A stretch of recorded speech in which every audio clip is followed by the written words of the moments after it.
Calling the April 23rd, 2018 meeting back to order. If we can please stand for a moment of silence, and then the Burke High Junior ROTC will present the colors. Moment of silence, please.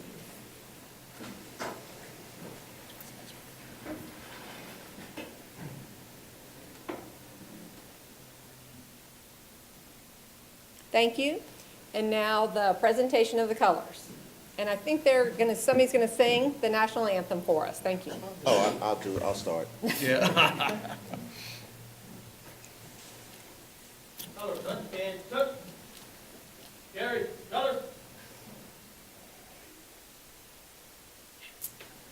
Forward, mark.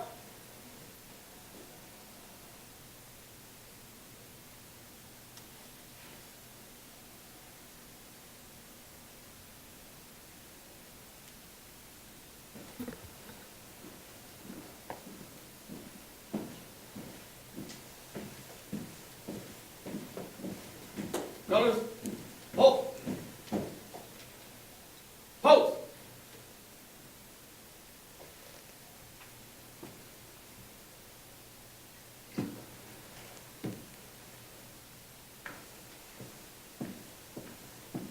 Colors, hold. Pose.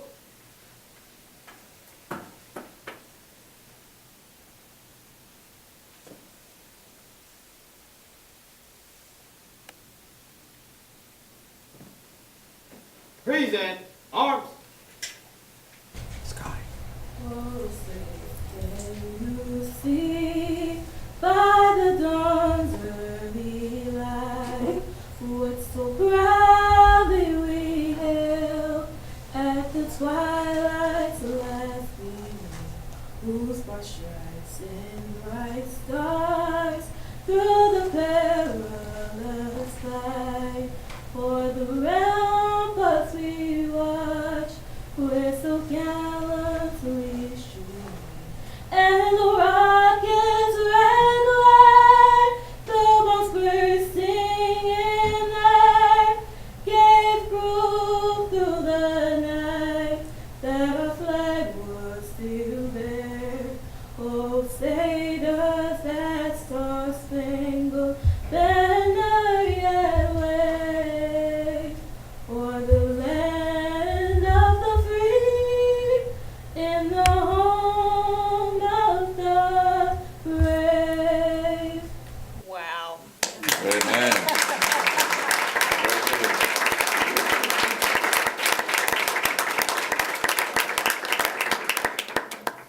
Order, arms, pose.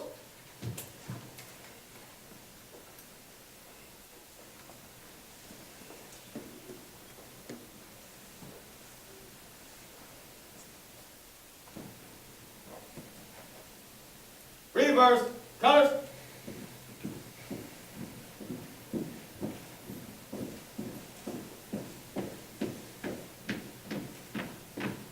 Colors, hold. Heel off.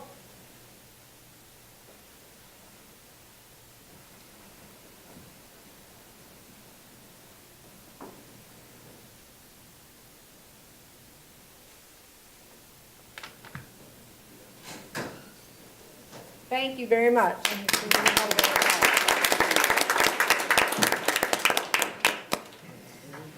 Thank you. That was amazing. Okay, the next item on our agenda is consideration of executive session items. I move to approve and accept the contract recommendation. Second. Okay, so we have a motion. Item number.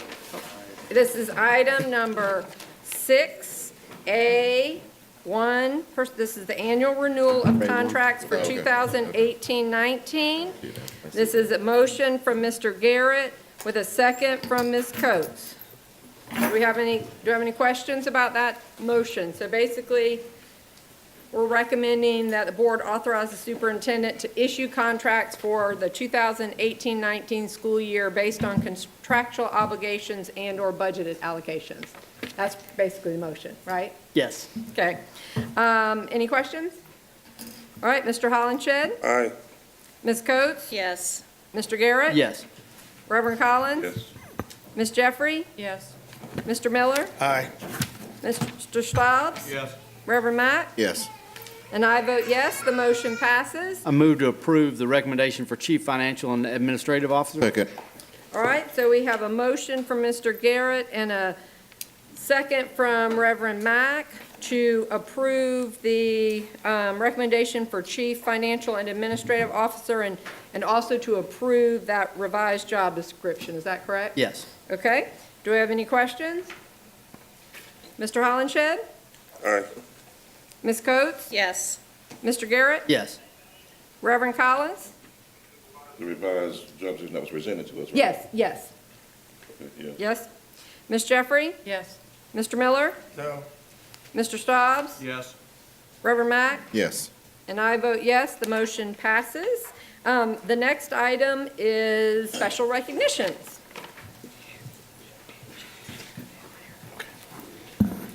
Good evening, Chair Darby, Vice Chair Mack, Dr. Postaway, board members, and guests. We have 7 special recognitions this evening, so we're going to get started. I'd first like to ask Sam Henshaw to come forward. The South Carolina National Geographic State B started in 1989, and until now, a student from Charleston County School District has never won the title. Sam, a 7th grader from Moultrie Middle School, changed that on April 6th. He received a $200 cash award, the National Geographic Visual Atlas of the World, the 2nd edition, and all expenses paid, a trip to Washington, D.C. to represent South Carolina in the National Geographic Bee Championships, which are scheduled May 20th through 24th, 2018. Let's give Sam a round of applause.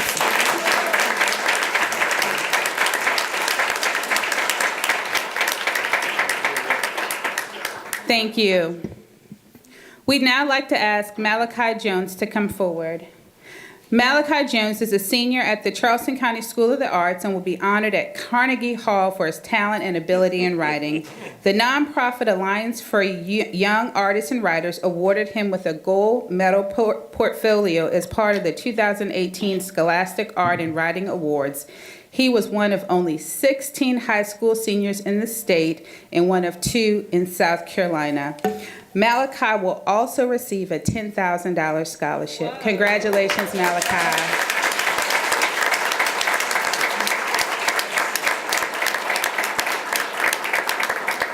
We'd now like to ask representatives from West Ashley Advanced Studies Magnet and R.B. Stahl's Odyssey of the Mind teams to come forward. Odyssey of the Mind is an international creative problem-solving program that engages students in their learning by allowing their knowledge and ideas to come to life in an exciting and productive environment. Stahl finished 1st and 3rd, and West Ashley Advanced Studies Magnet won the middle school title for the 2nd year in a row. Both teams will go on to compete in Iowa at the World Finals next month. Let's give them a round of applause.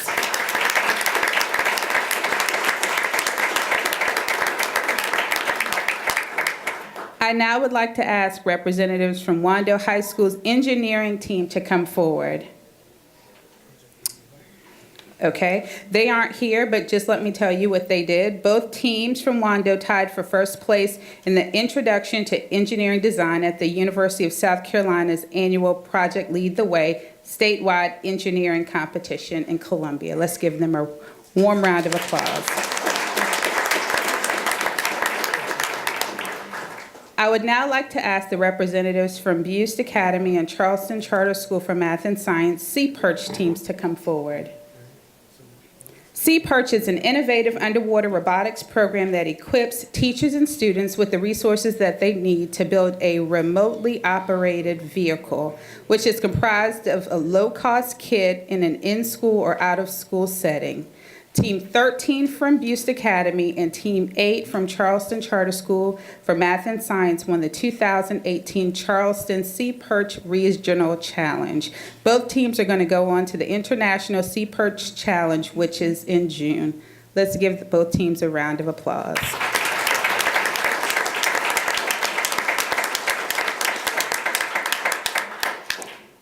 I'd now like to ask Lang Middle School representatives to come forward. The International Technology and Engineering Educators Association, ITEEA, has selected Lang to receive its Program Excellence Award for 2018. Along with the Program Excellence Award, the Lang's STEM coach, Dr. Mel Goodwin, is also receiving the Teacher Excellence Award. Members from Lang's staff were honored during a ceremony at the ITEEA's 80th Annual Conference in Atlanta earlier this month. Let's give them a round of applause.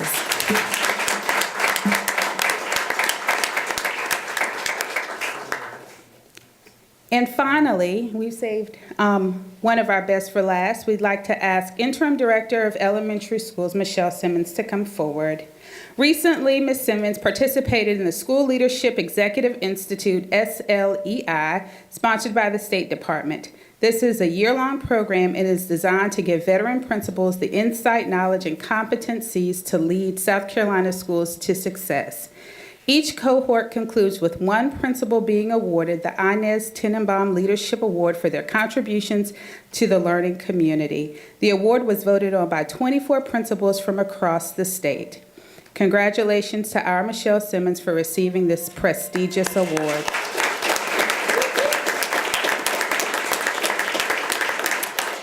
This concludes our special recognitions for this evening. Thank you.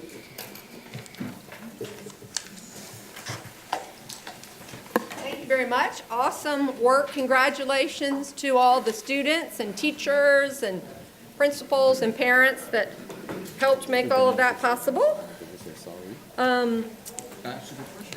Next is visitor comments and public comments. Reverend Mack? Okay, Madam Chair, we have 2, 4, 5 guest speakers with us this afternoon. First, we have Jenny Garris, followed by Carrie McCormick, Courtney sorry if I pronounced your name wrong, Beth Evans, and Jesse Williams. In that order, please.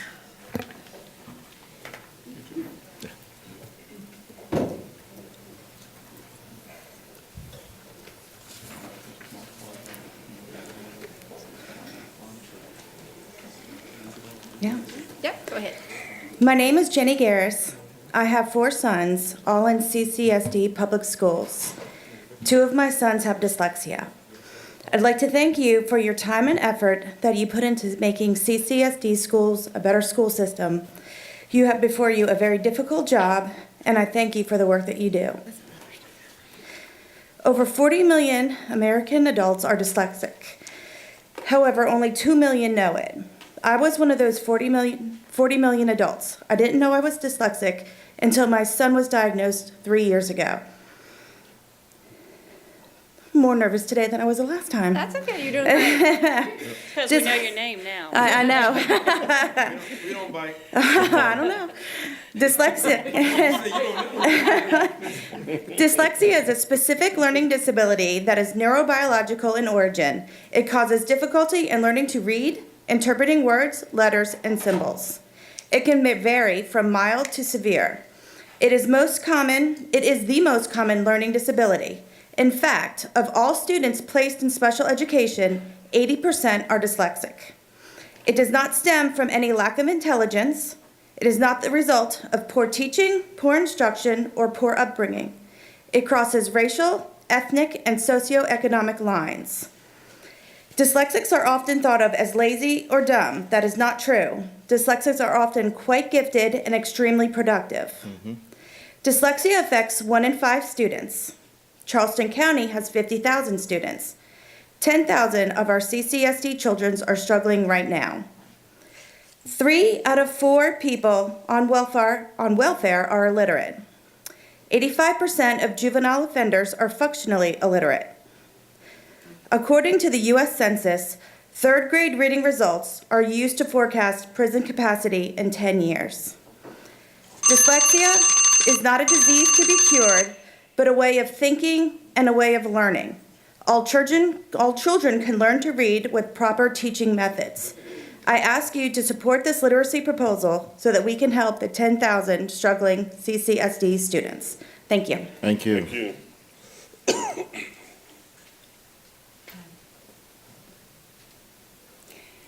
I want to thank you all for your time and support of our schools. I spoke last time about my child's struggle with dyslexia. And the one thing that I wish that I could have changed was that educators knew more about dyslexia and were able to identify her earlier, as I saw the signs when she was 4 years old. Recent reading research shows that children who get off to a poor start in reading rarely catch up. The struggling first grader almost always continues to be a poor reader. We must identify and catch them early in K-5 and first grade.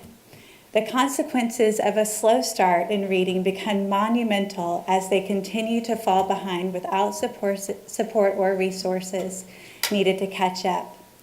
90% of children with reading difficulties will achieve grade level in reading if they receive help by the first grade. 75% of children whose help is delayed until the age of 9 or later continue to struggle throughout their school careers. It is suggested that the best solution to the problem of reading failure is to have early identification and prevention. And right now we have no identification in the reading struggle is there until the third grade. No systematic approach to support the children who are falling behind. Waiting until third grade is not only costly, both time and money, but it's added stress emotionally to the child. I have watched my own child struggle with these issues, and it is heartbreaking and frustrating knowing the school cannot help and address the need. I do support the district's literacy proposal, and I am thankful it will address the issues that our struggling readers face. This will be a right step to start to close the reading gap in CCSD. And I look forward to seeing the many positive changes that will be made in our local schools. And again, I really do appreciate y'all listening to us and the open lines of communication that you've made way for. Thank you. Thank you. Hi, I'm Courtney Sarr, also speaking on dyslexia. Sarr. I would like to thank you all as well. We've been so many board members have worked so hard with us to help us work toward this, as well as our assistant superintendent, our superintendent, to make this happen, as well as Allison. So thank you for all of those things. I'm also a mom that's dyslexic. A dyslexic son, and a reminder, that's why I came here last time and said, and he was not caught with our school system, and we're paying privately to have him receive the tools that he needs to learn to read right now ourselves, and so we're able to do that. It's very hard on our family, and I just can't imagine those other families, so I also support this bill, this budget, having this literature go into this budget. So thank you so much for listening to us and hearing us. Thank you. Thanks, Courtney.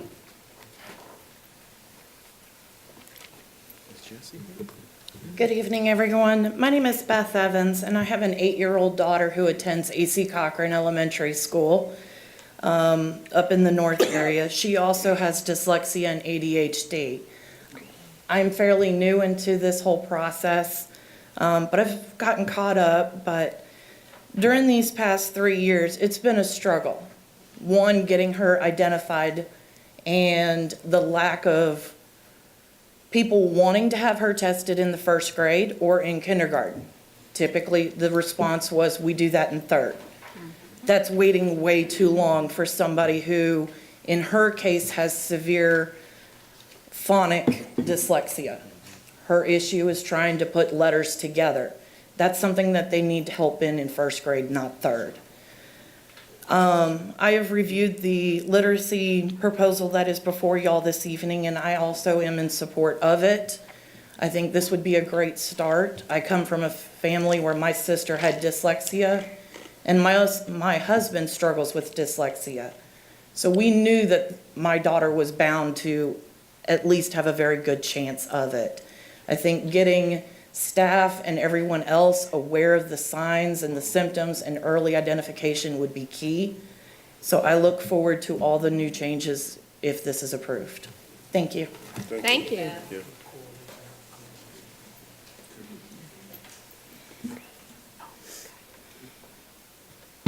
Hello, good evening. Hey. I want to thank the North Charleston board members for attending the proposal for QEP concerning the 21st century proposal. I know it was emailed to everybody out. Everybody, all the board members got it. And also I want to thank Priscilla, Jeffrey, and the Strategic Education Committee for allowing us to speak and share the proposal by Marvin Pendarvis, Carol Temple, and myself on the 29th. I thought the conversation was really productive, and I'm hoping that we can continue to move forward with productive conversations. During this process of connecting with industry, we've been able to speak to people at the Port Authority, Department of Transportation, individuals from the Electrical Contractors Association, and specifically the electrical contractors are in need of filling apprenticeship spots. And there's so much industry in Charleston County that's not being tapped. And in fact, they don't even have a program in Charleston County right now, but they're doing work out of Berkeley County and connecting the students with apprenticeships, paying like $13 an hour. So that's a good possibility right there. Also, the Port Authority is expanding, which we shared, and with hundreds of people moving to the Charleston County area, there's certainly a need for hospitality and tourism, connecting people to jobs in that area. 7 hotels alone are coming up downtown Charleston, so you're talking about a lot of hospital expansion in that respect. So I hope we can continue to have honest conversations about the need, and it's not just within the high-tech fields, it's also within the trades areas, and that's what we're setting out to do. So I appreciate you guys' time. I know you have a lot of agenda items, so thank you. Thank you. Thank you. And our final speaker tonight is Grace Crawford.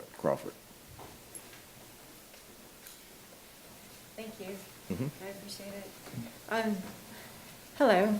Hello. I'm here one more time, and maybe more, because I'm really interested and have a vested interest in the safety and the security of our schools, and the huge work that I think that that's being done by Jeff Baroe and by Michael Rodenbach, and I appreciate having the opportunity to work with them. And the presentation I think that you all have seen, and the more information that you will learn, I just hope to impress upon you that I think the plan we have now is aggressive, but I'm hoping that we'll maintain a thought process that it's only the beginning and it's really only the start. Every day seems to be just a little bit more dangerous than the day before. And I think that it's really important that we keep our safety and security measures on top of our mind. And just remember that everything we do, even if it's an imaginary red line in each school classroom, is a layer of prevention. And so I think that the more layers that we add, the more secure and safe our students are. So thank you. And I'll see you soon. Thank you. Thank you. That completes our public comments for today. Thanks, everybody, for coming and speaking. We really appreciate y'all coming out on this lovely weather day, and I'm sure people came through some deep water to get here. The next item on our agenda, we're on item number 9A, Policy and Personnel. Reverend Collins? Yes, ma'am. Policy and Personnel. Item number 1, Policy DFAC. This is the fund balance policy. So do we have a motion? Move to approve the fund balance. Okay. Can Todd explain it a little bit? So we have a motion from Mr. Garrett and a second from Reverend Collins. No, A Reverend second Mack. from Reverend Mack, sorry. And Okay. then Reverend Collins would like it explained. Yes, I don't have it in front of me right this minute, but quick summary, and Mr. Kennedy, correct me if I'm wrong, or Dr. Postlewaite.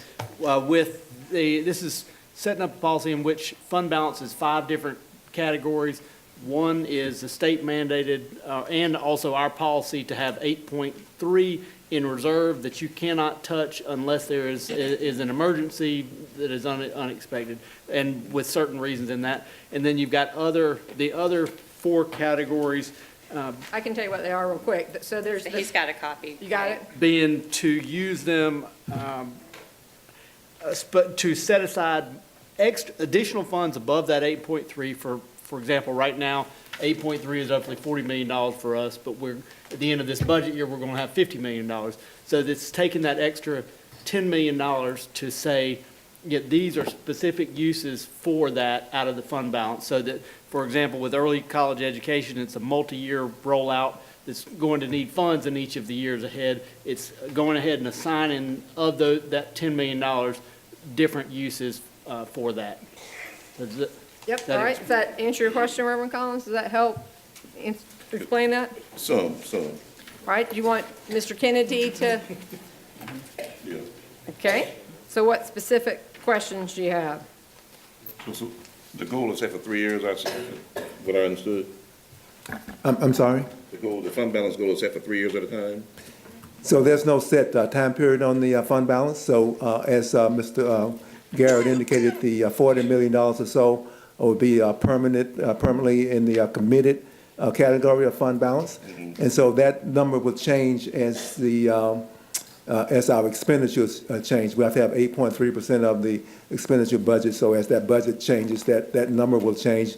But that will be a permanent part of the fund balance unless there's an emergency that we would have to use. The other piece, the assigned fund balance that, for example, the early college that Mr. Garrett mentioned, that's set aside money specifically for a future fiscal year. And once that fiscal year has come and gone, then that money will be used for that particular year. So for early college, it started in fiscal year 18, the current school year. For the fiscal year 19 budget, there's an amount that the board would adopt, assuming that you would adopt that. And then the fund balance then allows us to set aside money for a third year for early college for fiscal year 20. And that's what this fund balance policy does for this particular example. So basically this ensures funding for the early college? For a third year, yes. For items like Or any other For item, items yeah. like that, and for another example, for this particular budget, there's a 3-year implementation for the teacher salary schedule change. So the second year of the implementation, we proposed $2-point-something million to go in this assigned fund balance for year 2 of the implementation, which would be fiscal year 20. So it'd be for a 2-year period. Okay, And so what that allows the board to do in this, is to, we know we have those obligations in the future. Instead of, say, next year, this time, trying to figure out how we would fund those, we would actually, since we have the additional fund balance now, set those dollars aside so that we know where the money's coming from. So that would come out of fund balance then? Yes, sir. In future years, yep. Ms. Coates? Yes, I'd like to take this opportunity to thank you, Mr. Kennedy. You took a 5-sentence policy and you've created a well-defined reason that we use fund balance, why it exists, and why it has to be restricted. This is amazing, and I appreciate it. It's well-defined, and it's always been a question, why can't we use fund balance? Why can't we take this money? Now we can look at this policy and see exactly why, either the law or the reasons for future planning. So I just wanted to thank you for creating this. Anybody have any other questions for Mr. Kennedy? All right, so we have a motion and a second. Mr. Hollenshed, how do you vote? Aye. Ms. Coates? Yes. Mr. Garrett? Yes. Reverend Collins? Yes. Ms. Jeffrey? Yes. Mr. Miller? Aye. Mr. Staubs? Yes. Reverend Mack? Yes. And I vote yes, the motion passes. The next item is 9A2. This is policy KB, the parent involvement in education. Madam Chair? Yes? There has been no changes requested and no changes made since the board approved first reading. It's being presented as is for second reading. Okay, so is that Second. a motion from Ms. Coates and a second from Mr. Garrett? Does anybody have any questions? All right, Mr. Hollenshed? Aye. Ms. Coates? Yes. Mr. Garrett? Yes. Reverend Collins? Yes. Ms. Jeffrey? Yes. Mr. Miller? Aye. Mr. Stobbs? Yes. Reverend Mack? Yes. And I vote yes, the motion passes. The next item I is. move to approve the first reading of the budget. Second. Okay, we have a motion from Mr. Garrett and a second from Reverend Mack to approve the budget. This is item 9B1. Me and my Roman numerals. So, do we have any questions? Does Mr. Kennedy, do you have information to present to us before we vote on that? Or do you want to just, or do y'all just want to ask questions? Just ask questions. Just ask questions? All right. All right, so Mr. Stobbs has the question. All right, before we vote on this, on the second read, I'm going to need to see the actual budget. What we got here is an abbreviated version. I'd like to see the full budget. I don't care if it's a hard copy or access from a online thing, but I think I probably speak for several of us, we want to see the whole thing. So the board will receive the an electronic copy of the full budget book on May 4th. Okay? I want a hard copy. The harp. So, right, so we The- have this, and then based on, when we do first reading, if we approve that tonight, then you'll flesh out some more of those details or drill down, and we'll have that copy May 4th, both hard copy and electronic? No, ma'am, so May 4th will be the electronic version, and then we send it to the printer on May 4th. Okay. At the same time that we send the electronic copy to you all, and then we will have the hard copy the following week from the Okay. printer. So we'll get the electronic copy May 4th, and then the printer, goes to the printer that day, so you'll have it. Correct. Can I add a little clarification? Just because, Mr. you know, Shaw? I look online, I see the Charleston County budget, it's 477 pages. Mm-hmm. And they're about the same size budget as we are, $500 million. I think our budget book will probably be about, how many pages? About 150 to 170, so. Okay. My one question, Mr. Kennedy, is when we get that, will it be broken down by school line item budget? So we'll be able to look at any particular school and see what that budget looks like? That is correct. So we'll have details by individual, by location, which would include schools. And the reason why we don't have that now is because as the schools and the central departments submit their budgets to the budget office, there's the workload to be able to input those into the system, and then also to make adjustments based on conversations like this with the school board and presentations. And so that's a process that takes time. But once May 4th comes, you have that level of detail. Okay, good. Because those reconciliations would have been completed. Good, thank you. So you'll have it by location, so by the Yes, schools? yes, ma'am. Okay, all right, Reverend Collins? Yes, I do find it a little difficult to vote first reading without having an actual budget. But I do appreciate the information you did send us already. That was very helpful and thoughtful. But being that we had the budget shortfall year before last, and just talk about having another one in the future, it just seemed like we need to be as clear and transparent up front and have all the documents up front. Because when we don't have all the documents, we're kind of voting, I say sort of blindly. You know, we don't see what we're really approving. We see some of it, we see the whole picture overall, but we don't see the details. And I remember there was something about like money for nonprofits, for example. I'd like to be able to see those breakdowns of, I think it was increased quite a bit from last year. So Reverend Collins, I'm gonna let you finish, but I just want to point this out because I don't want anybody in this room to get the impression that we are doing first reading on a budget that we don't have. We have the budget right here. It's been presented to us. We've had a workshop on it. There's a lot of information in there. There's not the detail that you want to have that we typically get by second reading, which we'll have. And also, for example, the question that you asked about more detail, that was provided to us on Friday. So that information is on, staff spent a lot of time on like 20 different files answering those questions. And I appreciate that. But what I'm getting at, Ms. Dobbs, is that the budget book is about 3 or 4 inches thick. that what you have there is just a little sample of the entire Not a budget. little sample. Well, hold on, please. It is the Wait a minute, budget. Madam Chair, you spoke already, please. It is a sample compared to what I normally receive for myself. I've been having served on this board 10 years. My book is always at least this thick and this heavy. There's lots of pages of details, front and back, and I've seen budget books over 2,000 pages that's been presented to us. Not that anybody can take the time to read all the different lines, but we have so many budget line items and transactions and then audit reports. It compiles to a sizable sum. And so just to have that information available and also available to the public, that the public sees what we're voting on up front, the whole picture, and that's what I call transparency, Madam Chair. that we all know what we're voting for. So I'm not saying tonight to anyone that we're cheating or doing something wrong. I'm simply saying we don't have the full budget picture to know all the details of what we're voting on. So I just want to be clear for that. We do have some information, what I call limited information. Ms. Darby has some of it here. I have some of it also. Yeah, we all have access to all. In fact, this is the one I was studying right here.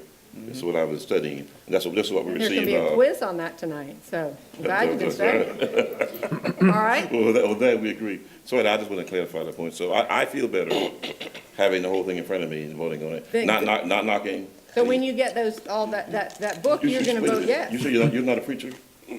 I thought I was I'm a preacher. following in your lead. You do quite a bit of talking. But anyway, when we have our booklet, then Then you'll vote yes. Okay, good. Maybe. Mr. Garrett? And then Cindy. Ms. Coates. Cindy, I'm sorry. Cindy, and then No, Mr. just for Garrett. clarity, the public can see every budget that has been voted on. In fact, in the last 10 years, you simply have to go to the district website, and if you go to the financial services section, Not published yet. you will see what the board approved last year for Yeah, first last year, reading, yeah. which was the abbreviated version, and then you see the line item version that's finalized for second reading. If you go back to 2016, it's right below it, 2015. So you can see what we approved at first reading, and then you'll see what we approved at second reading. So it is available. For the last time, it's like 10 years worth, isn't it? Well, all the old ones are online. So let me ask you this Yes. then. So tonight then, are we approving this? We're Are we approving the piece you have? Are we approving all have the big book is what I'm We have the asking? same piece. The big book it will have more detail as to So are what. we then approving the big book tonight? No, we don't have the big book, Reverend Collins. We're Thank you. approving That's the what I was book. making. Thank We're you. approving this budget right I'm here. done. Thank you. Mr. We're not Garrett. approving the big book because they can't make the big book until we approve first reading and tell them what we want the big book to say. Todd, To be clear, just we're wanted to not say that- approving the second reading tonight. correct. This budget year, and I thank you, Mr. Kennedy, I know you've been here only a couple months, but took over midstream as we were starting the budget for this year, and has been as long, I guess, at looking as far into the future as we have ever done with our five-year projections. And to Kelly Myers, not here tonight, but to Ms. Jackie Carlin as well, and Lisa Sizzler as well, and Ann Hill for the work that they've done in forecasting out in years ahead has not been done in the past, to let us know where we are this year, but where we need to be next year, and, are we going to, on a sustainable path, which I greatly appreciate, and the deliberate focus on achieving reading by grade 3, talent development, and then equity across our schools. I feel like has been more conscientious focus of this is putting dollars, where our hearts are in the classroom, and and one thing, as long as we've been on the board, as recent as 4 years ago, we passed a budget, and 3 days later, dramatic changes were made to it. Oh, yeah. So in that calendar year, over 2,600 changes were made into the budget after we voted on it. Just as a testament of where we've come over that time period, less than 500 have been made in this budget year. So what you're voting on is no kidding where dollars are going to be going. And if there's changes, which in September we'll vote presumably on a change based on how many kids show up in September, but you're at least notified about them, which is a vast improvement on years past. So I support the budget. Great. All right, hold on. Let me just see if anybody else had, Mike, before I come back to you, Reverend Collins. Michael? Mr. Kennedy,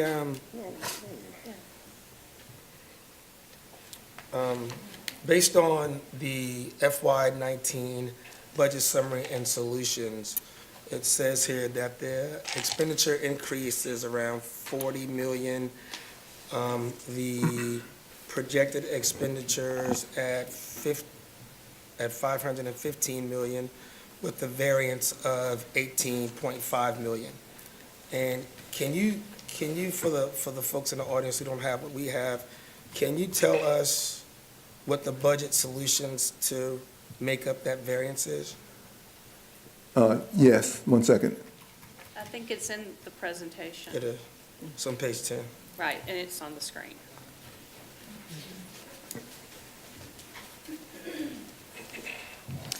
So here on the screen is the presentation that was made to the Committee of the Whole last Monday. It shows the $18.5 million budget gap. So you can see we have we have an increase at the top there of $14.2 million of revenue, and as you indicated there at the middle of that that slide shows a $40.2 million increase in expenditures. Let me talk a little bit about the expenditures, if I may. That's made up of that $40 million is made up roughly almost $17.5 million of direct services to schools. It's the teacher salary increases.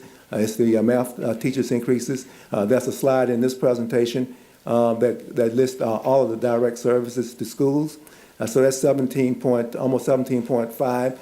There's an additional $2.5 million in the budget. And again, it's in the presentation here. I won't go to the pages right now. It's up there on various pages. 2.5 for the increase in safety and security for the SROs, as an example. There's another $10.5 million in the budget that represent the increase in charter school payments, as well as Meeting Street at Brentwood payment. There's about $3.8 million or 3.9 or so that represents the state mandated increases in retirement and health benefit services that the district has to pay. There's another $3.8 or so million of increases, salary increases for all non-teaching staff.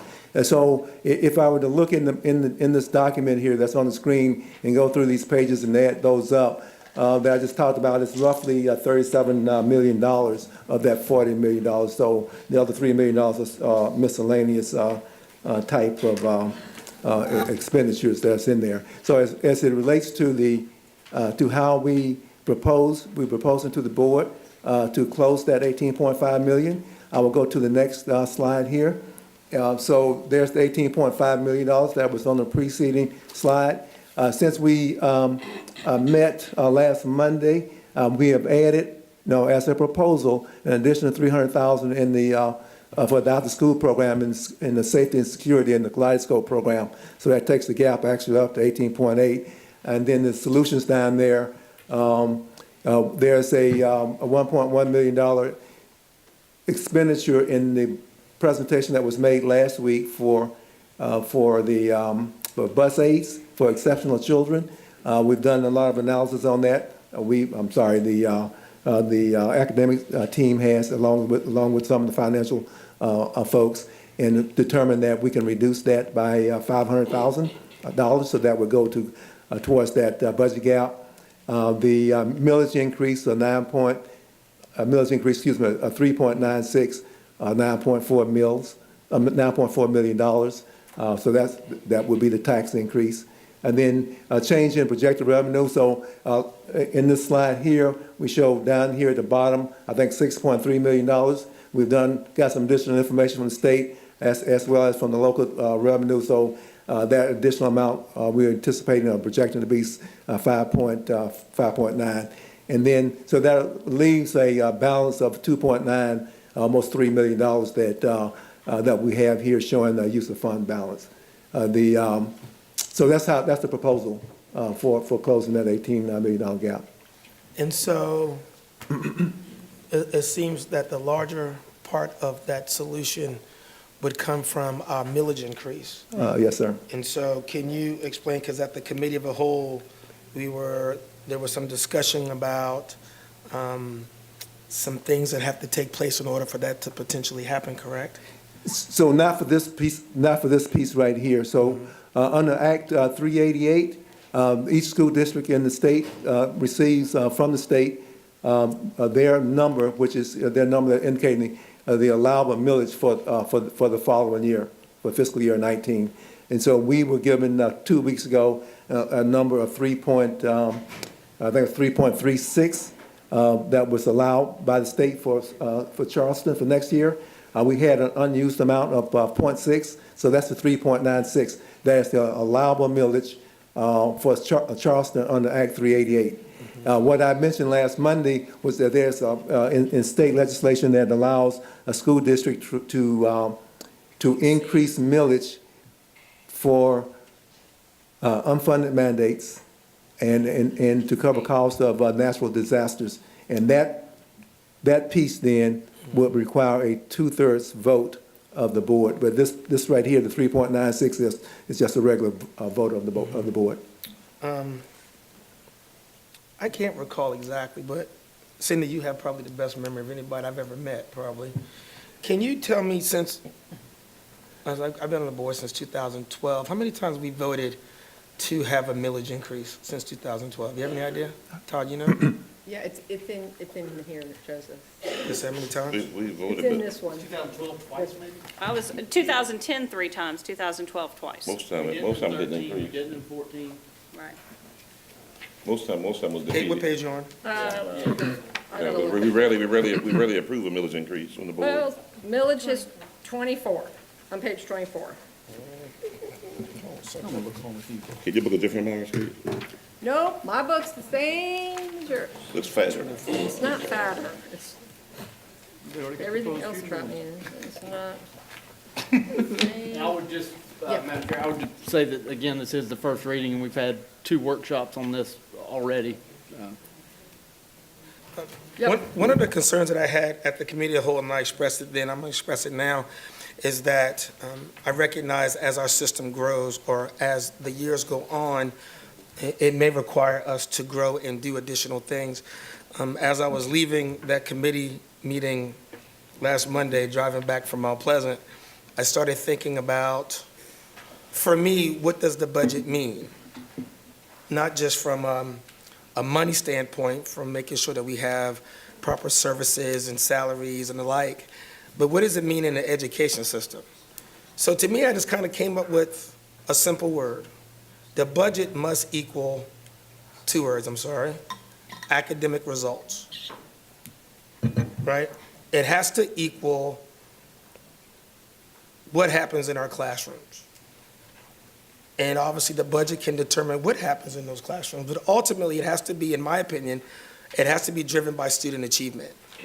And I've been on the board quite some time, and I said it at Monday's meeting, and I'll say it again tonight, that I've reached a level of frustration that I can't even measure anymore, because I can't fathom us growing our system, and yet our children are not growing the way I feel they need to grow, or the way they have to grow.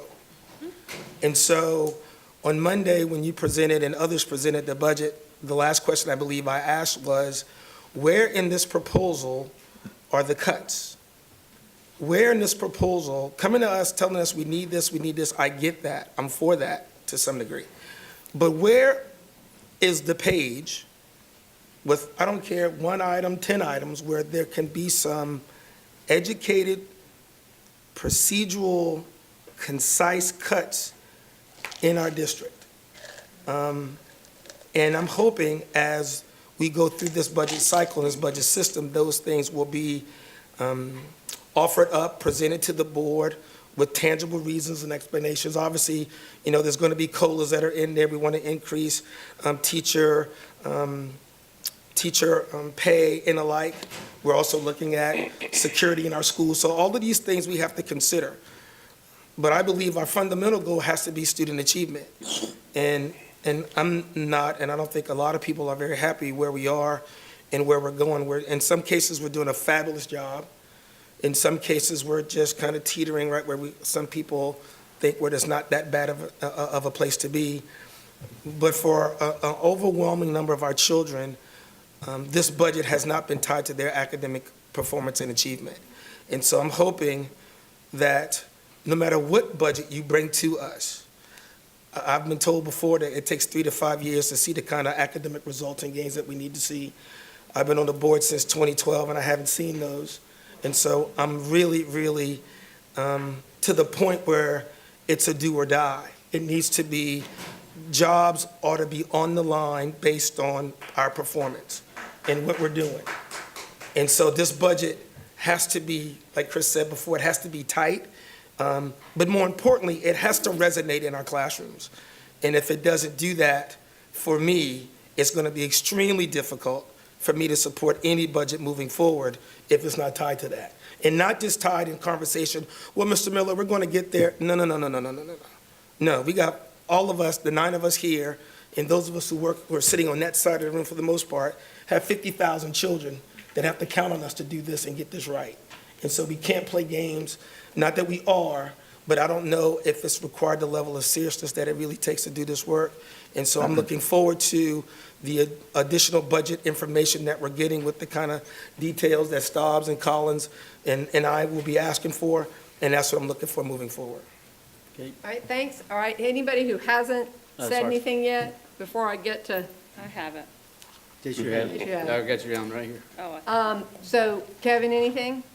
one's All right, so. I'll add, since I Reverend haven't said Mack? anything. So I guess my comment, Mr. Kennedy, is, well, let me first say thank you to you and your staff for what you have done in preparation of the budget. And I believe I made this statement at the committee to hold it, and I believe I made it to the deputy superintendent, Cindy Ambrose, and I said to her simply that if we're going to do just what Mr. Miller said, move this bar even higher, then at some point, Mr. Miller, we cannot handicap the amount of money that we put toward education. If we want to see the results, and if we want to move the bar, then it's going to take funding to do just that. And the state only allow and will only give us but so much. But I don't think that we ought to handicap ourselves as to what we need to do to educate our children. So by saying that, we need to put the dollars to where they need to go. If there are certain programs that we need to increase or certain areas we need to increase, then we need to do that. And I think we should never look at the bottom line and say, well, the budget is too high. If anything, then we ought to scrub the budget and say, making sure that we are covering the areas into the classroom that we're talking about and making sure that those fundings are there.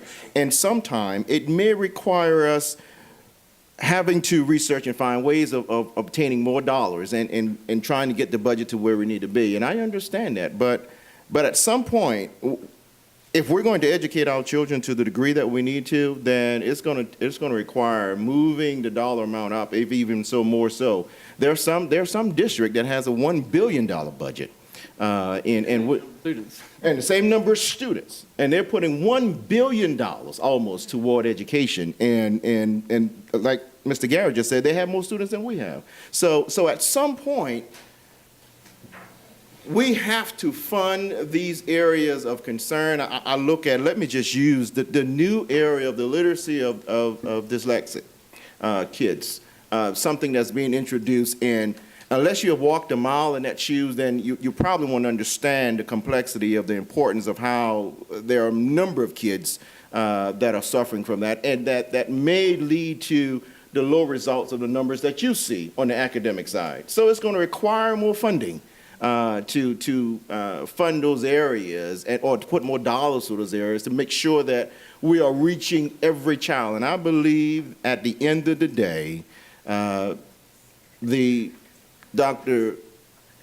Ambrose and her department is moving forward to make sure that we are reaching every possible child within the classroom to achieve those goals. So passing the budget in the first reading gives an opportunity for us to be able to then come back and look at those ways of making sure that we are covering all ground. So to be honest with you, the bottom line may even go up if we're talking about wanting to make sure that we're covering all the areas as far as education is concerned.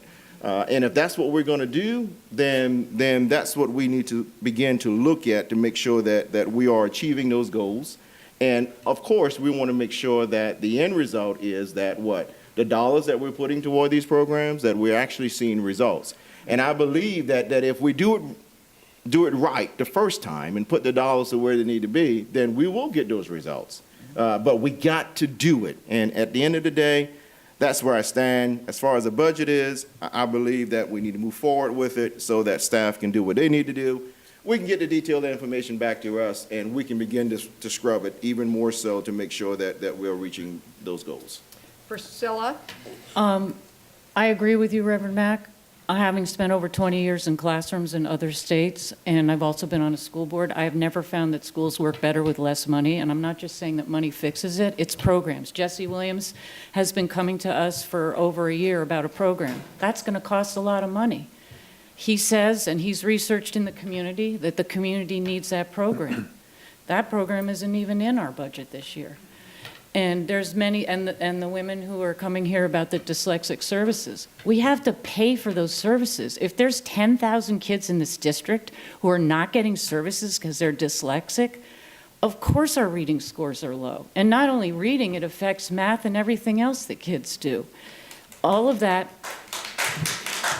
I'm sorry, to me, I've been a lifelong educator, and our kids are our most precious resource, and we start cutting money to kids, I have a real problem with that. And yes, I've looked at this budget, I've sat in all the budget meetings.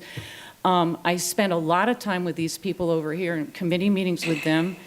They are hardworking, they're doing the work with not even enough staff that they need to get the work done. I can't stress enough that we are underfunded in this school district, and we're doing the best we can with what we have. And I also agree, I see Mr. Pendarvis back there. The state needs to help us out too, please. Thank you. Marvin, you should know better than show up on budget night. Yeah, so Kevin hadn't said anything yet. So, Mr. Hollenshed? Mr. Kennedy, I appreciate your due diligence with the budget. Before you, it was Mr. Glenn, and he was the best thing since sliced bread. I guess the honeymoon's going to be over after a while, and you get some more hard questions. But needless to say, I got a chance to go to an opportunity to go to the National School Board Association, and I got to see other board members and other superintendents across the country, and got to ask the question about how the district operates, what districts are probably similar. But the funny thing I got to see was programs working in other areas of the country where they should not work. I think, sir, from me to you, I would like to see a comparison of our district to a similar district somewhere either within the state or a neighboring state, and to see how it compares dollar-wise, and to see if we're actually at the mark or we're exceeding the mark as far as spending funds.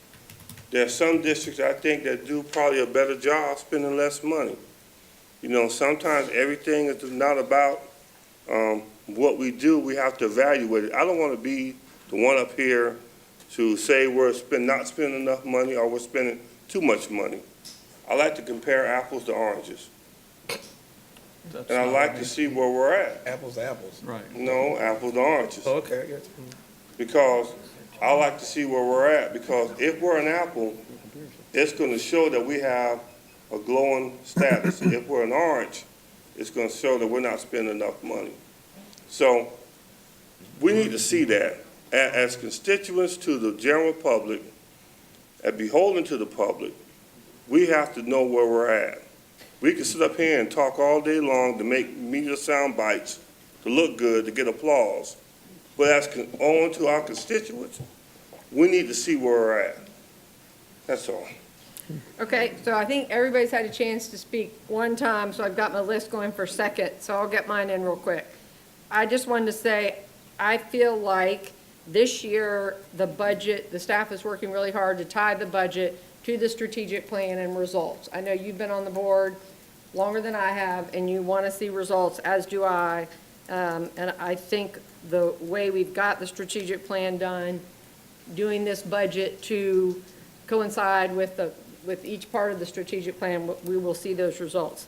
I do think we heard loud and clear from parents, the group of moms who've been here to talk about dyslexia. I mean, I think they would like us to have more in the budget to meet those programs, and I want to support everything that's in there now. And we've heard loud and clear from people, parents and community members, that we could spend even more on safety than we're spending now. So I agree that we, if you look at what we're spending compared to other districts, based on the fact that we have a lot of schools, sometimes smaller schools that, I mean, if you look at Greenville, they've got more students. I think they've got 70,000 students, and they've only got 10 more schools than we do. So, I mean, their smallest school is 500 kids. So those are the kind of things we can look at. I'm going to support the budget. I know people say, well, it's a tax increase, and it is. It's a tax increase for people who own 6%, so you own property that other people rent. It's a tax increase for businesses, so if you're a business owner.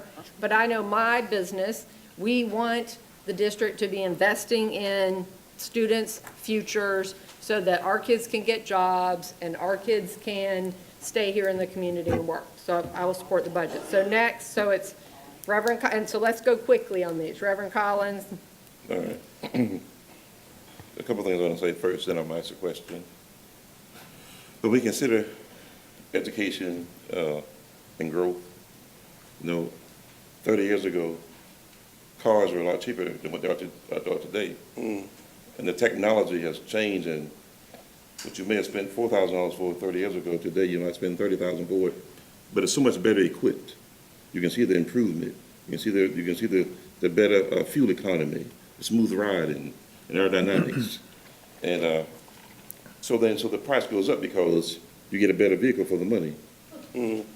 So with education, as kids are learning more, as kids are growing, and like the achievement levels are accelerating, then the budget should reflect that we have an increase, and the children's test scores are starting to soar.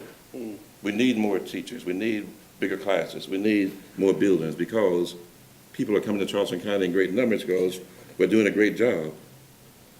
Now, the other part is this. I've been doing this about 10 years now. When you have a budget, you look back over that budget and you say, hey, what didn't work last year? What wasn't so successful? Why should we invest another $1 million in this program if it didn't have any impact in the classroom? And I don't know if you've had time to do that or not, to evaluate what works or what doesn't work. But I really like to see that you identify the programs that aren't producing any things, and I consider where we need to go from there. Now, my question is this. On your page 13 of the 33. Page 13 of the presentation or of this booklet? Of the budget See, sample. look, I have the same one. This one is two-sided. Page 13 of the budget sample. The budget sample.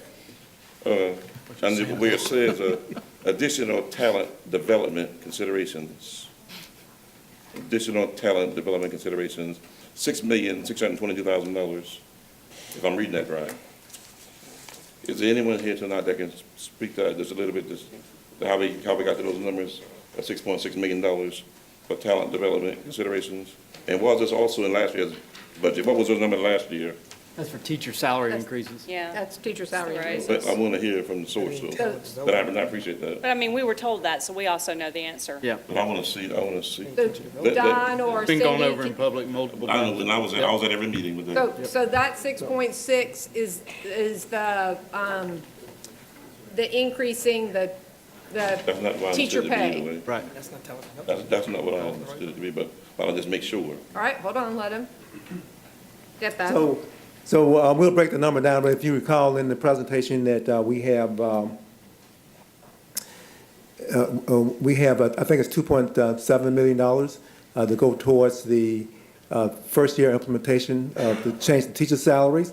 So we're changing the teacher salary from a starting teacher salary of $36,070 this current year, and then next year it goes up, I think, to 37, almost 38, but over 3 years, it goes to a starting salary of $40,000. But it's not just the beginning teachers. That adjustment goes across the entire salary structure for teachers. And so I'll have to break the number down because we have it broken down, elsewhere. But largely it's that. Plus, we have the $1.4 million that's going to raise the salary for math teachers that will go to work in high poverty schools. That's part of the strategic plan priority on equity, that piece. The other piece there I talked about is a part of the talent development, developing our staff, specifically our staff in classrooms. That's a part of the strategic plan priority also. You know how much the talent piece consists of, the dollars roughly, the 3 million maybe? He said he would get that for you. Okay. But it's, we got that on last Monday at the committee of the whole. We did talk about it. I don't remember seeing the complete breakdown. Page 7 of the presentation we got, of the presentation you got. Okay. Okay, That's thank you. Right, that's the learning services. Okay. Right, Thank you, so Mr. Todd? Thank you, Mr. Kennedy. I appreciate the, and to keep in mind, this is an annual budget, Todd. It Right. takes time to do this. Yeah, okay. All right, Todd's called the question. I do have one more thing with Todd's permission, All right. please. Okay, And go then ahead. Michael, Sure. too. Yeah. I'll get you both. I know we're talking a lot of theory, and that can get confusing, certainly gets confusing to us, and we're looking at the document. So if anybody wants to see the budget and wants to see what we're spending more on this year than we did last year, please come see me after the meeting. We have these documents. Don't have the whole budget, I though. will point out that, and this is, Marvin, this has nothing to do with you. You're fighting hard for us up there. But while it is about education, it doesn't start at zero. We must spend $11,731,744 more on existing teachers next year than we paid them this year, and it has absolutely nothing to do with achievement. It is the fact that they are state employees, and every time you hear state retirement contribution increase, we're the employer that is having to do that. Would that be called an unfunded mandate? We're paying $2.5 million more dollars in the retirement fund of our teachers next year than we are paying this year. We are paying $1 million more in the employer portion of their health insurance than we are paying this year. So, and yes, it needs to be tied to achievement, but we need to know these are real numbers and to understand them. All told, teachers next year in this district will make $14 million more dollars in salaries than they make this year, and that's not new teachers. And that is based on the STEP increase, the 2% COLA increase, the 1% retirement increase, the health insurance increase, and the fact that this district has decided that although we exceed the state mandated teacher salary schedule, we're going to exceed it even more, and we're adding roughly $1,600 to the annual salary of all the teachers, not just the first year ones. And we can cut that out and save $2.7 million, and I'll go home right now, but that is the most important thing that we do. And of the $14,431 I just mentioned, that 2.7 is the only one we have a choice about. The other 12 is happening. So I do think that it has to be tied to achievement, and I am so glad to hear Mr. Miller say that, because CCSD in the last 6 years, this CCSD board has overturned more employee decisions brought to them by the district as a percentage of employees than any other school district in the state of South Carolina. We're the ones putting those folks back in the schools. And I'm glad to hear that we're finally going to understand that the district might have to bring some decisions to us, and we might need to not keep overturning those. So thank you. All right, before you call the question, Michael put his hand up, so you're last, Michael. I just wanted to be crystal clear. Eric, I agree with everything you said. And Priscilla, you cannot do more with less. But that's not what I'm asking for. I'm not asking for us to do more with less. All I'm saying is, since I've been a board member, almost every budget cycle, I've been told, the board's been told, that if we do this, if we have these programs, these will produce the kind of results we're looking for. And I haven't seen that. So I do not have faith that this will continue to change this year. I don't. I got to see it. I got to be able to taste it. I got to be able to touch it. And until that happens, I'm going to be a little skeptical about what we're doing and how we do it. Am I hopeful that we can get it done? Yeah, but I can't. My vote cannot hinge upon, I hope we can get it right this time. I have a daughter. She's 9 years old. She's in the 4th grade. She's a wonderful student. But I also have 49 other children, 49 other thousand children. I feel the exact same way. Eric, some have dyslexia. We need to address that concern. Some come from broken families and broken communities. We have to address that. Some kids speak Gullah Geechee, so they have issues with language and phonics. I love all my children. But our budget, in my humble opinion, has to be tied to results. I own a small business. If I increase anything in my business, I have to have results to prove it. I have to do it based on results. That's all I'm saying. Thank you. All right, the question has been called. So the motion is to approve first reading of the 2018-19 budget. We're all clear on May 4th, electronic copy with more detail. And then it's You're going to the printer printer. on May 4th. Come a week later, yeah. All right, Mr. Hollenshed, how do you vote? Come back to me in a minute. Ms. Coates? Yes. Mr. Garrett? Yes. Reverend Collins? And for the reason I stated before, that I have to have the complete budget in front of me to vote on it, so I vote no. Ms. Jeffrey? Yes. Mr. Miller? No. Mr. Staubs? Yes, with the understanding I get to see the full budget. Yep. Reverend Mack? Yes. Mr. Hollenshed? Yes, the understanding we need to look at the full budget. And I vote yes, the motion passes. I move to approve the Head Start budget amendment application. Second.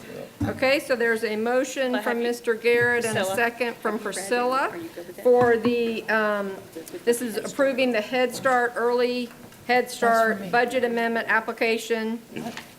And it's allowing some savings to replace outdated playground equipment. Is there any questions on that? All right, Mr. Hollenshed? Aye. Ms. Coates? Yes. Mr. Garrett? Yes. Reverend Collins? Yes. Ms. Jeffrey? Yes. Mr. Miller? Aye. Mr. Staubs? Yes. Reverend Mack? Yes. And I vote yes, the motion passes. Item 3, we're on I move to 9. approve the procurement exemption. Okay. We have a motion to. Sorry, that's item 4. No, that's the wrong item. That's item 4. Item 3 was pulled. Right, so So we're item on 4. item 9B4. procurement exemption. The procurement exemption. There was a motion from Mr. Garrett and a second from Reverend Mack. Questions on that? Okay, so we have a question on that item, the procurement services? Yes, I mean, the ma'am. procurement exemption? All right, hold on, Sean's coming up. Are you coming up for the? Wayne, you Come on coming? in. Okay, so Reverend Collins has a question? Yes, sir. Well, no, all I have is this, so all I can go by is what I have. But, this service that we contract, I didn't quite understand why you wanted to exempt it from the bid process. Other than that, you said that it was competitive or about what companies charge. But I don't understand the root reason why it's not being bidded out. So the service has been competed, not within our state. It's been competed nationally. Right. The reason we're asking for the exemption is what the service is going to provide is a very detailed look at our entire district at a granular level about how we're actually growing in student enrollment. As we've talked previously a couple different times, the region is growing, as anyone can see. That hasn't translated over the last couple of years to student growth in numbers, not academic growth, but physical numbers of students in our schools. So, in the interest of time and to match up with some of the longer-term projections that Mr. Kennedy and Mr. Barowie and everyone else are doing, we'd like to get this study done sooner rather than later. And I will add, this is within our existing budget this year. There's no increases or anything like that, no additional staff. I'm not very concerned with the amount of money, $60,000. I was concerned, why that wasn't being bidded out. Is Davis a local company? They're not. No, not a local company. The reason why this is not bidded out here, we're almost at the end of this fiscal year, and the timing it would take to put this out for bid, and also the district would incur additional costs by starting up again with another company. So When did this contract expire? Do you have already? When did it expire? well, we're not in a contract. We're asking to exempt it so we can enter into a contract with them. But you talked to other vendors already? Excuse me? You talked to other vendors already to provide the same service? Well, I think we might want to back up and explain how we're in this contract that was bid regionally because they don't have a state office, that we are in a cooperative agreement that the board knew about. Right. Last year, during one of our audits here, there was a recommendation that we ensure that contractors that we do business with from a cooperative, that they have an office in the state of South Carolina. Davis was competed nationally, and they won the bid through a national NIGP. So from there, we decided to enter into a contract with them at that time, based on they were a national NIGP. And at that point in time, we didn't know that they had to have a corporate office in the state of South Carolina. And like I'm saying, in order to move forward with this work and to keep the district from incurring additional costs, it is in the best interest to move forward by exempting this from the competitive bid process. How long a contract you seeking? Oh, this is only going to take us through this fiscal year. Right, it's the contract that's already been in place. We're just adhering to the law that requires them to have a state office location. Thank you. All right, any other questions? All right, Mr. Hollenshed? Aye. Ms. Coates? Yes. Mr. Garrett? Yes. Reverend Collins? Yes. Mr. Miller? Aye. Mr. Strauss? Yes. Reverend Mack? Yes. And I vote yes, and Julie, you note that Ms. Jeffrey's getting water. Okay, so the next item, and don't anybody think they're leaving, because they're not action items, because we've got a number of interesting things, important things on the agenda. Superintendent's report. I just have, excuse me, I just have one quick thing to share that relates to the budget. When we look, we have the Act 388 rankings of all the districts in the state in terms of the amount of property wealth in each district. In the document that we have, it's called the Index of Tax-Paying Ability. It ranks your district based on how much property wealth you have, from the wealthiest to the least wealthy. There are 81 districts listed. Of the 81 districts, only 25%, if you take 100% of the wealth in this state, only 25 districts have even 1% of the property wealth. Charleston County has almost 14% of the property wealth of the whole state. But you There might want are to tell them what that 56 means for the distributions back from Columbia. There are 56 districts that don't even have 1% of the wealth. We have almost 14%. That means when the tax dollars that are collected under Act 388 are taken to Columbia, we get back very little because it is distributed around the rest of the state. We have greater expectations for our children. We have to invest in people who serve children. We don't serve children directly ourselves around this table. And in order for us to compete to get the most talented folks who can sort out which programs are working and eliminate those that are not, we've been about that work for quite a while in this district, certainly before I got here. And it simply takes talent to do that. It takes programs to do that. It takes supports for kids. And we're not getting what we would consider to be our fair share from the state. Now, if you're in one of the 56 districts, you look at that redistribution very differently. Where you stand on this matter depends on where you sit.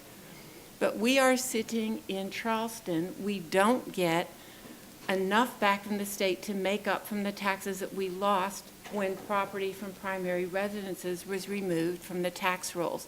So we know that this is very challenging for board members, and it's difficult for you to face your constituencies when we're looking at tax revenue that we must raise locally, but we are not providing the same kind of curricular offerings, opportunities, and supports that our children's counterparts elsewhere in this state are receiving. And if we're ever going to be able to provide them the kinds of opportunities we want them to have, we're going to have to wrestle to the ground this resource distribution formula in some way that allows Charleston to do what we need to do without hurting the districts that depend on the state to make up for some of that inequity that exists. So the problem is complex, is systemic, it's ongoing, and it's not going away. But we will do our part to deliver programs that impact student achievement in the ways that you would want. That doesn't happen overnight, as has been mentioned, and my first year here was primarily spent dealing with one of the most horrific financial situations I've ever encountered in my long career.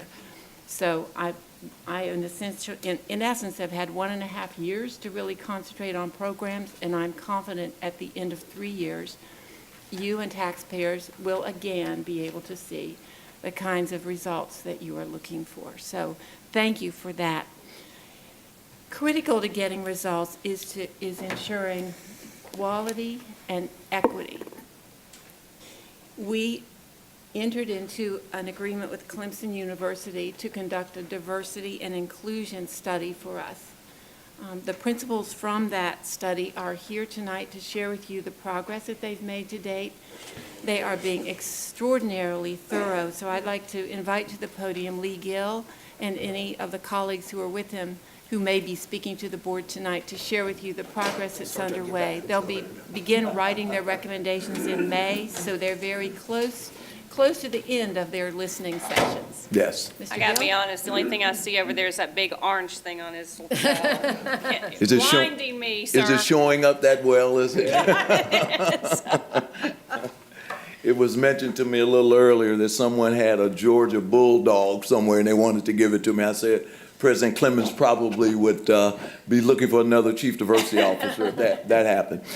Thank you to the board. Thank you to the superintendent and certainly to the community at large. At the end of January 2018, Clemson and our consulting team begun a process of environmental scanning of the school district as it relates to diversity and inclusion. And so let me begin by first introducing to all of you, many of you have met these individuals who make up the Clemson team, but let me certainly introduce them again. And as I call their name, would they please stand? Dr. Sharice Fine, unfortunately, was ill today and did not join us. Certainly myself. I'd like to now introduce Dr. Daniela Hall, our College of Education, Clemson University. Mr. Julio Hernandez, Director of Hispanic Outreach, Office of Inclusion and Equity. Ms. Moya Jackson, Director of Diversity Education, Office of Inclusion, Clemson University. Amber Lang, Executive Director of our College of Preparation and Outreach, Office of Inclusion and Equity, Clemson University. Dr. Jane Clark Lindell, College of Education, Clemson University. Cindy Roper, Charles H. Houston Center, Clemson University. Dr. Hazel Roundtree, Clemson University consultant and school board member from Dayton, Ohio, who's worked with me on several other college projects and university projects over the past 20 years. Dr. Melissa Vogel, who will be joining us, thank you, sir. Dr. Melissa Vogel, who will be joining us on tomorrow, and certainly Dr. Curtis White. Dr. White is our Faculty Development Coordinator, Office of Inclusion and Equity, and Mr. Bill McCoy, new to Clemson University, the director of the Rutland Institute for Ethics. Once again, Clemson University. This is an outstanding team. I wish all of you could at least acknowledge them by giving them a hand. Okay?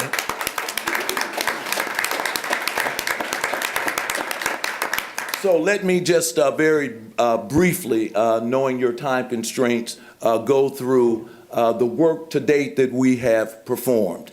Since the end of January, we have returned to Charleston on 4 occasions. Every 3 weeks, we have come into Charleston, have conducted interviews, focus groups, et cetera, talked to everyone, certainly on the school board, talked to the various mayors of the various communities, and that has been going on, as I said, since the end of January up until today.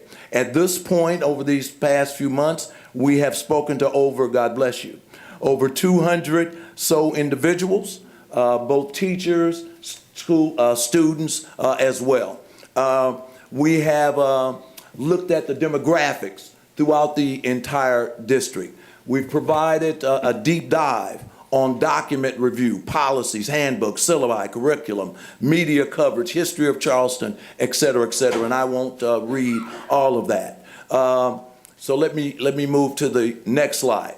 Deliverables under the agreement that we had reached with the board was to provide regular communication. Guess what? This is regular communication. Good to see you all again. At the midpoint, we were supposed to provide you a progress report. This is that progress report. And at the end of June, we will provide you with a final report that will include an executive summary, a summary of all of the facts provided to you, observations from all of our school visits, themes from the interviews and focus groups, analysis. We won't use a straight SWOT analysis, but we will provide you with an overview of your strengths, your challenges, and your opportunities, recommended actions to the board, as well as metrics in terms of follow-up and benchmarking your progress. Talking about the school visits, we have visited elementary schools, middle schools, high schools, magnet schools, charter schools, in a variety of areas, neighborhoods with different student and parent demographics, with different performance levels and graduation rates. We have looked at it all, because as you had already told us that you wanted a thorough examination, and that's what our group thus far is providing. Thus far, we have visited 27 elementary schools, this team. We have visited 22 middle schools and 12 high schools, including your charter and magnet schools, and have conducted interviews and focus groups with the various individuals in those schools. We met with all of you and had discussions and interaction and asked questions and got your input and suggestions and advice. We've met with previous board chairs as well as previous board members.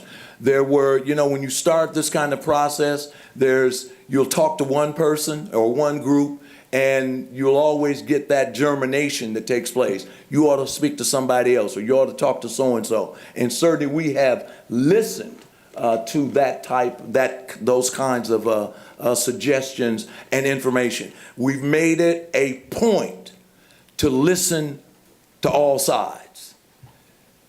Let me say that again. We've made it a point to listen to all sides, pros, cons, but at the end of the day, listening to all sides, the one thing we've come away with, a true love for the children of this district. May have different opinions, may have different approaches, but a true, and I think the team can attest to that, because quite frankly, they were making sure I said that about an hour and a half ago, that we've come away with a true measure that everyone has a sense of wanting the children of the Charleston County School District to succeed. And we've listened, as I said, to that soundly. We've spoken to constituent boards, administration, obviously beginning with the superintendent, associate superintendent, superintendent's cabinet, principal cabinets, and so that list goes on. We've spoken to Teacher of the Year. We've spoken to a couple of them.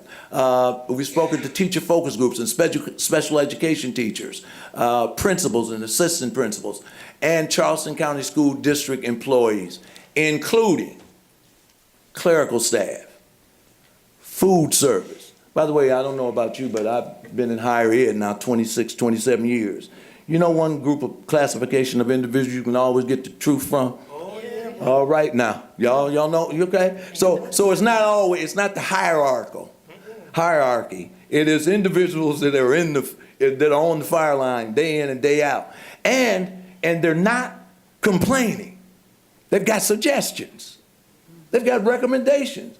They've got good ideas. And we've listened to them, and we'll provide the board with that type of feedback.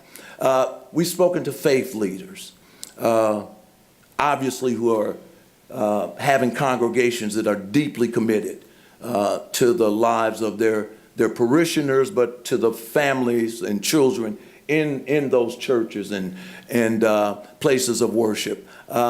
We had a great meeting set up by Portia Stoney. By the way, we would love to have Portia Stoney at Clemson University, but I know superintendent not going to let that happen. So she has been exemplary in helping us through this process. But we had a great meeting at Mother Emanuel with faith leaders, about 30 to 40 faith leaders, and listened to their suggestions and recommendations, and we found that to be very, very powerful. We've spoken to the mayor of Charleston in North Charleston. By the way, I could have a beer with the mayor of North Charleston, maybe 2 beers. Kind of like that guy. The mayor of Hollywood and Mount Pleasant, mayor's senior staff, and members of the county council and members of South Carolina legislature. So we've tried to be exhaustive thus far in our movement as we have reviewed the various segments of this environmental scan. Chamber of Commerce, Charleston Coalition, and you can see the list. Rotary Club, Tri-County, Cradle to Career, all of these names I know you all are so familiar with. And for the sake of time, I won't go through that complete list. Parents and students, law enforcement officers, school resource officers as well. And that's kind of a thank you. So where do we have to go from here? We will be here for the rest of the week through Friday, continuing focus groups and interviews and site visits. We will return to Clemson, and we will begin a collective process with all of the team members to deep dive documents and data and begin to have discussions among ourselves, the members from our College of Education. And our goal is to come back and speak with the superintendent probably around the 3rd week in May. And then ultimately have a final report. So we'll be writing and making notes, but everything will be at that point in draft form, because we want to have discussions with some of the leadership as the superintendent will lay out. And then by the end of June, we will provide you with a final report that will provide hopefully a great roadmap to help this great school district move forward. Thank you. Thank you. Thank you, Mr. Gill. Does anybody have any questions for Mr. Gill? have one. Mr. Miller? Not really a question, but more of a suggestion. I'm hoping that when you bring back to us your recommendations, as you heard us speaking earlier about our budget, if in your recommendations you are asking the district to create positions that we don't currently have, I ask that you get that in before, what day would that need to be? Dawn, what? May 3rd, because May 4th, the budget. Before May 3rd, May 4th? Just simply because I wouldn't want you to do the extensive work that you're doing for us, and we deeply need it. And you make a recommendation that we need to hire folks in our district to maintain what we do and measure what you think we need. And the budget's already been voted on, and there's no extra resources to hire those folks, which means we can't start the work that you are starting us on until another year. And so if you could bring that forward quicker than later, we definitely need that information, respective if your recommendations are that we need to hire folks in our district to do this kind of work on a full-time basis or even a part-time basis. We need that information for our budget. And we don't actually, this is our budget, that we have to move forward, but we don't know what the state legislature is going to do yet, and we don't know how many children are going to show up. So there's always. We will do adjustments in September and finalize, but we will not let lack of resources keep us from doing the right thing when the recommendations come back. We may not be able to, if we can't add everything, we will find a way to identify the most important priorities, and we must address these issues. Thank you all very much. Thank you, Mr. Miller. Thank you. Thank you. That was a great presentation. Thank you so much.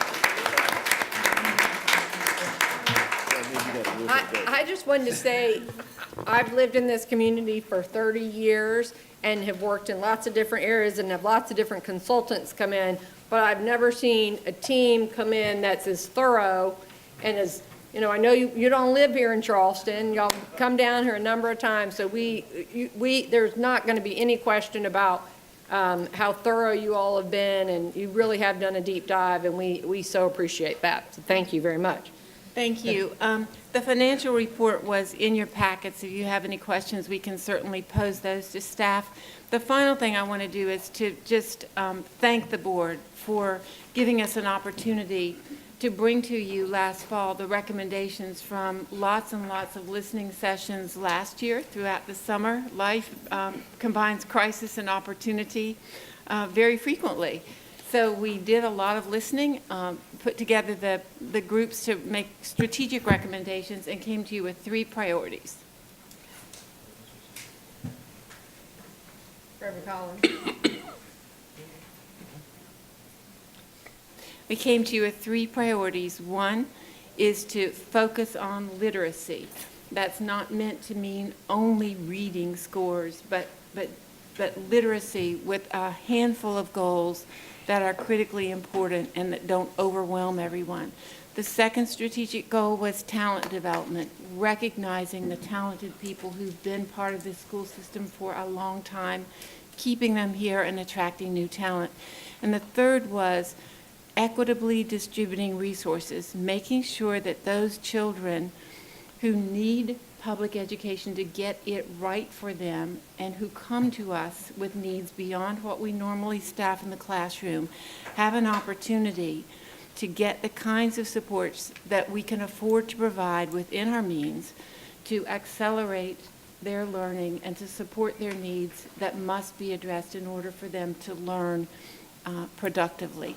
Those were our 3 big priorities, and I think when you've heard the discussions about the budget in the last month, you will see that the staff has tried valiantly to stay true to those priorities. So the final thing I want to do in the superintendent's report is to ask everyone who's here from staff or teachers or principals who are here who have had input into the budget to stand, because it represents a tremendous amount of work. It represents our values, our honesty in honoring what the community asked us to do. So will you please stand if you have worked at all on this budget, whether you work here or out in the school.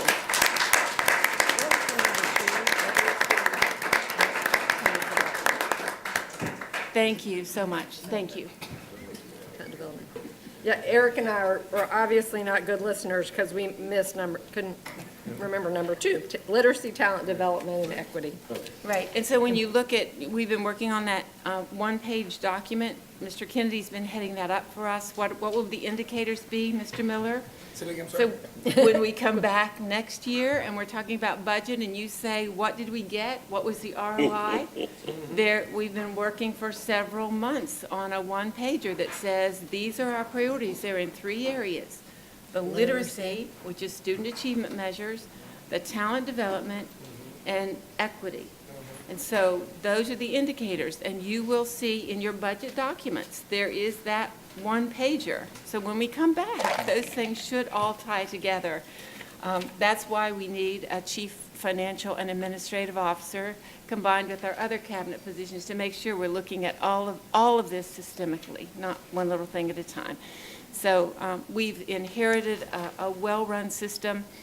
The board made some changes in the way the system operates from 5 area superintendents to a more centralized operational structure, and we're working hard to make that serve effectively. So I had finished my report once and went back into it again. So thank you very much, and we'll move on to other business. Thanks, We Mrs. Darby. appreciate your passion for it. All right, next item is item 12, that's other business. The first item is A, policy BDE, board committees.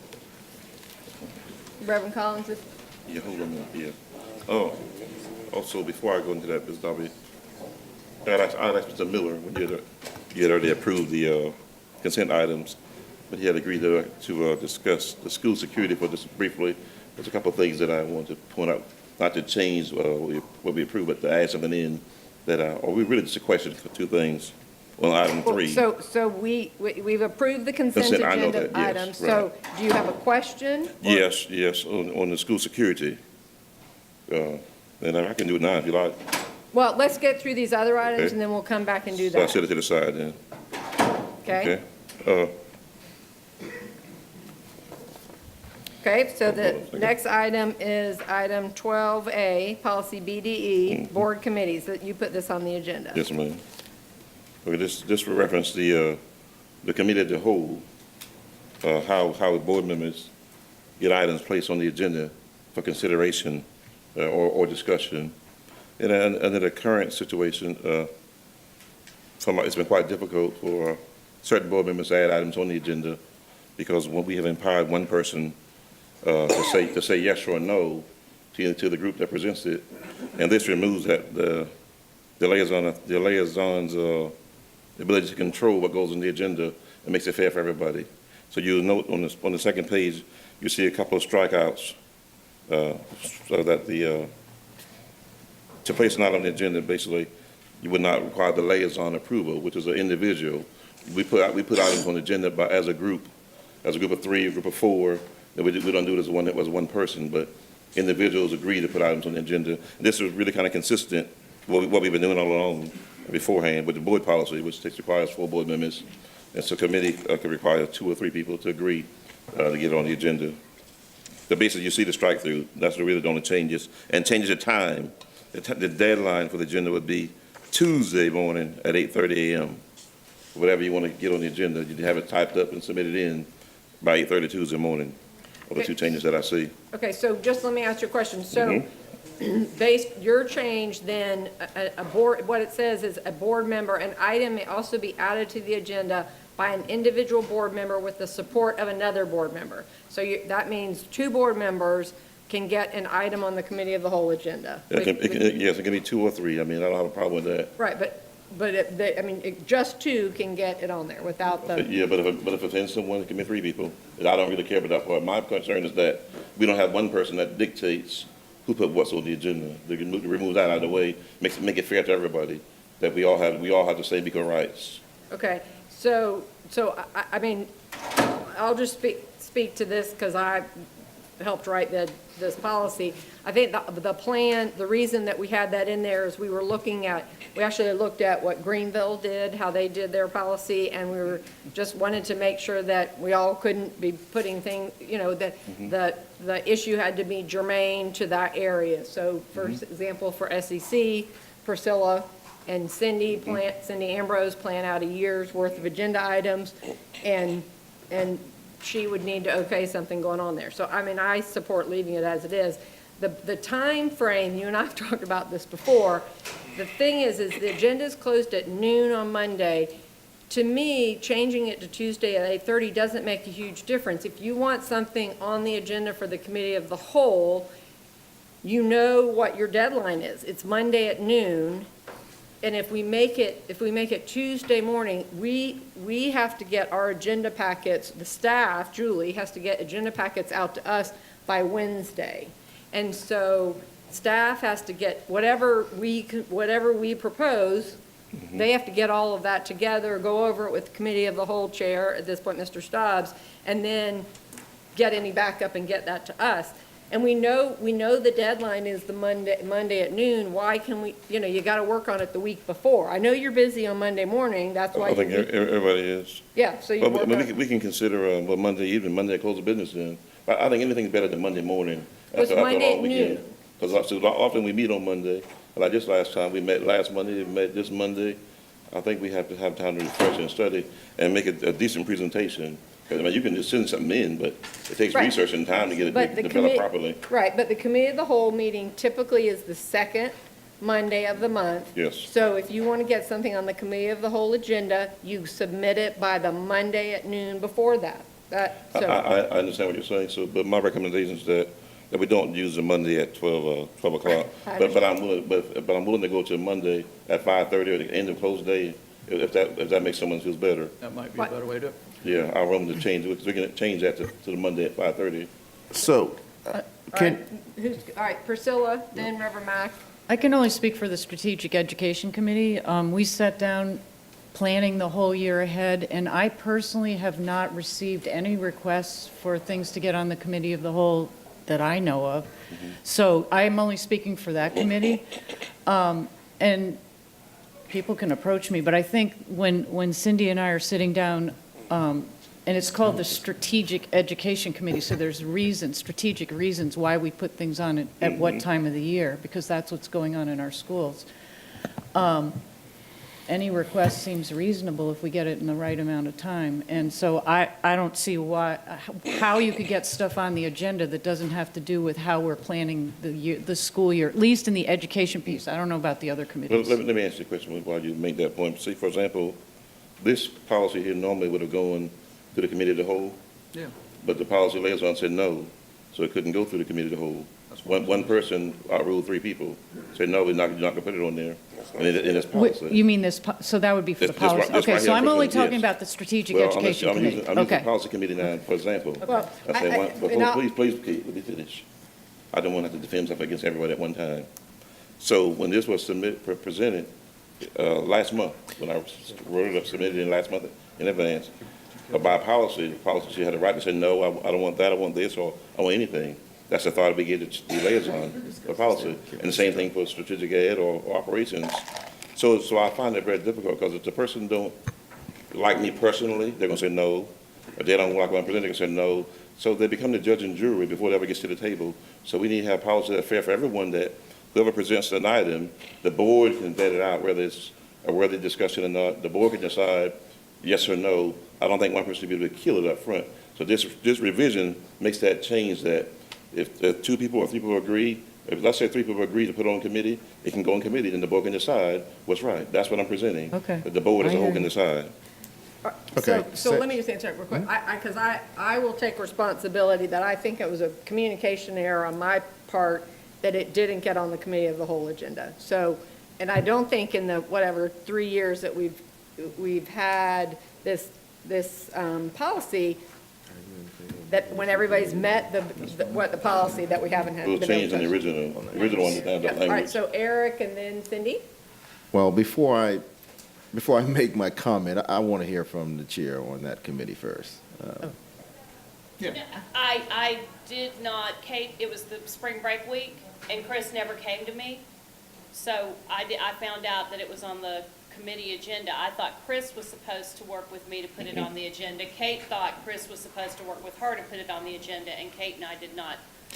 Okay. So I Okay, wrote it up and since submitted it in it's to on everybody. tonight's agenda, then I just move that we send this to the committee of the whole for discussion, and let's I move on to agree. next business. So would you, Without needing to have the policy chair bless it or anything. Oh, yeah. Yeah. okay, That's so right. so do we have consensus from everybody to move it to the May committee of the whole meeting? Yes, I agree with that. Got it? That's And then if I could just ask, Yeah, that's fine, yeah, that's so fine. I could just ask when we come back, if Julie and Dr. Postlewaite will let us know what the impact will be if we do it at close of business, if we can still meet our deadlines, or if we could do it Tuesday at 8, so they can come back and tell us that. Yeah, and Okay. just keep in mind, so it's, now, if, let's say I were, the majority every time, everybody likes what I'm presenting every time, I have no problem with the policy, but sometimes mines are changing, sometimes mines are challenging, and people have questions, but that shouldn't give anybody the right to say, no, your item doesn't go on the agenda.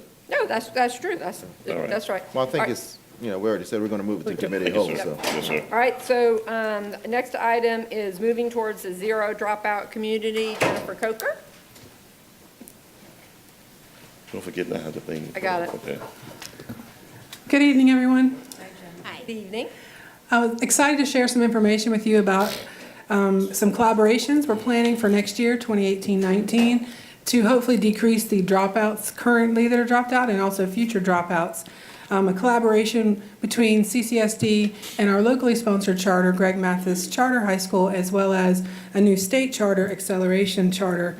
I've met with both of those groups and talked about some ways to collaborate to provide more of a continuum of services for all of our students.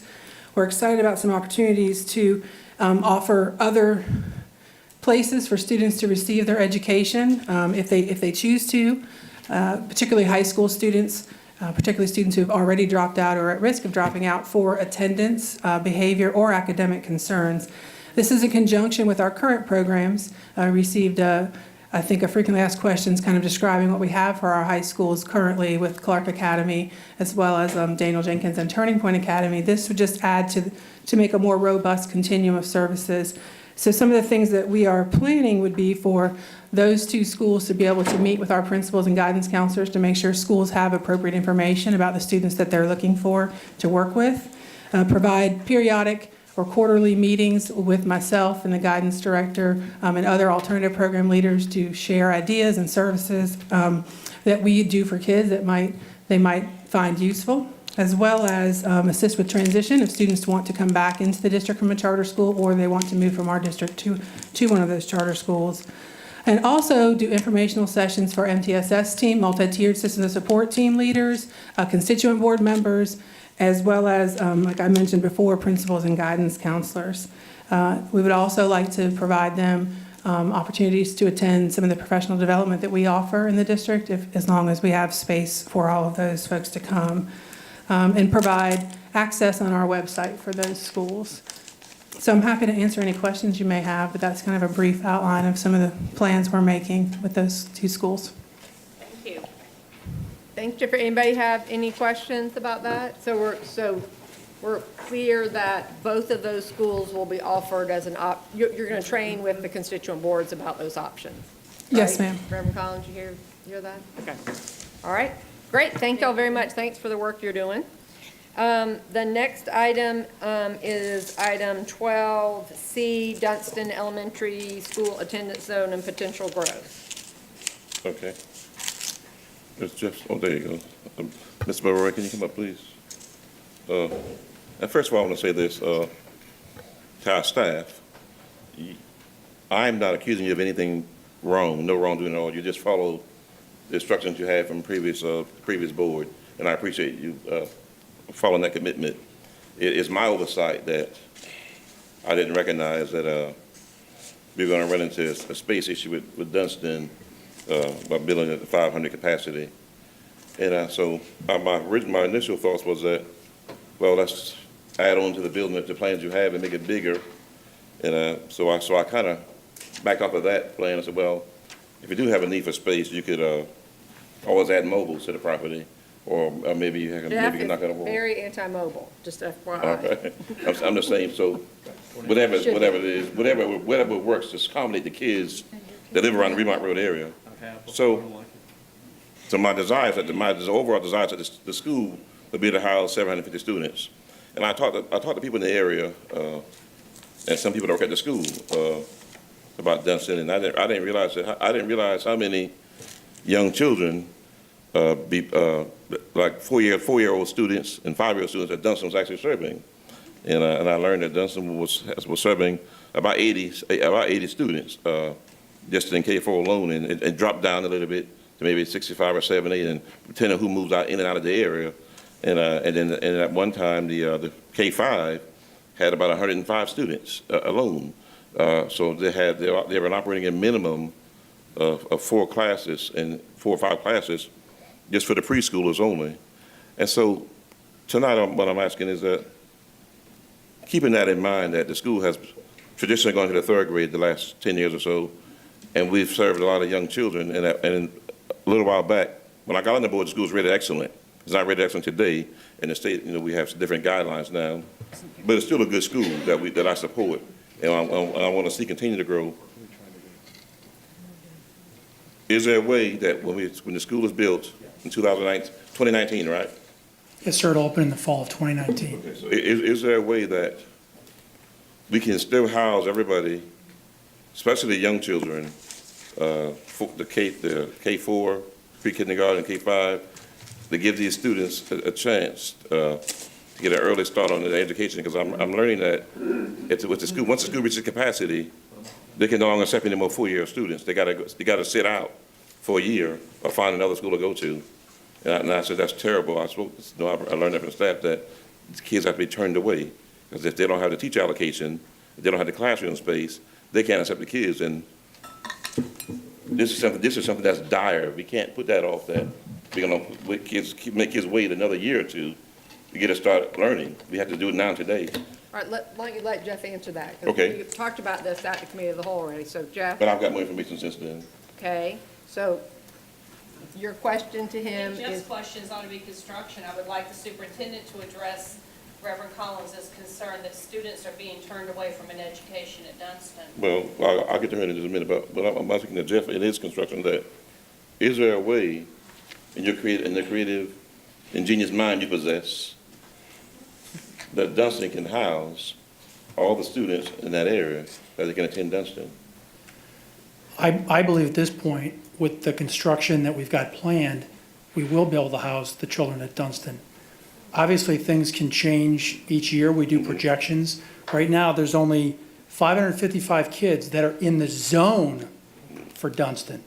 And traditionally, we don't see more than 75% that live and attend in any school, anywhere. Mount Pleasant's a rarity, and they don't go over 85%. So when you look at the number of kids that are in the zone and the size of the school we're building, I still believe that we're going to be able to house any kid that wants to go to Dunston that can go to Dunston.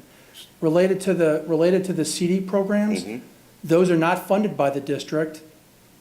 Everyone knows that, and we take that out of Hyde from the district's perspective, and we do our best to put the CD classes where the kids are living.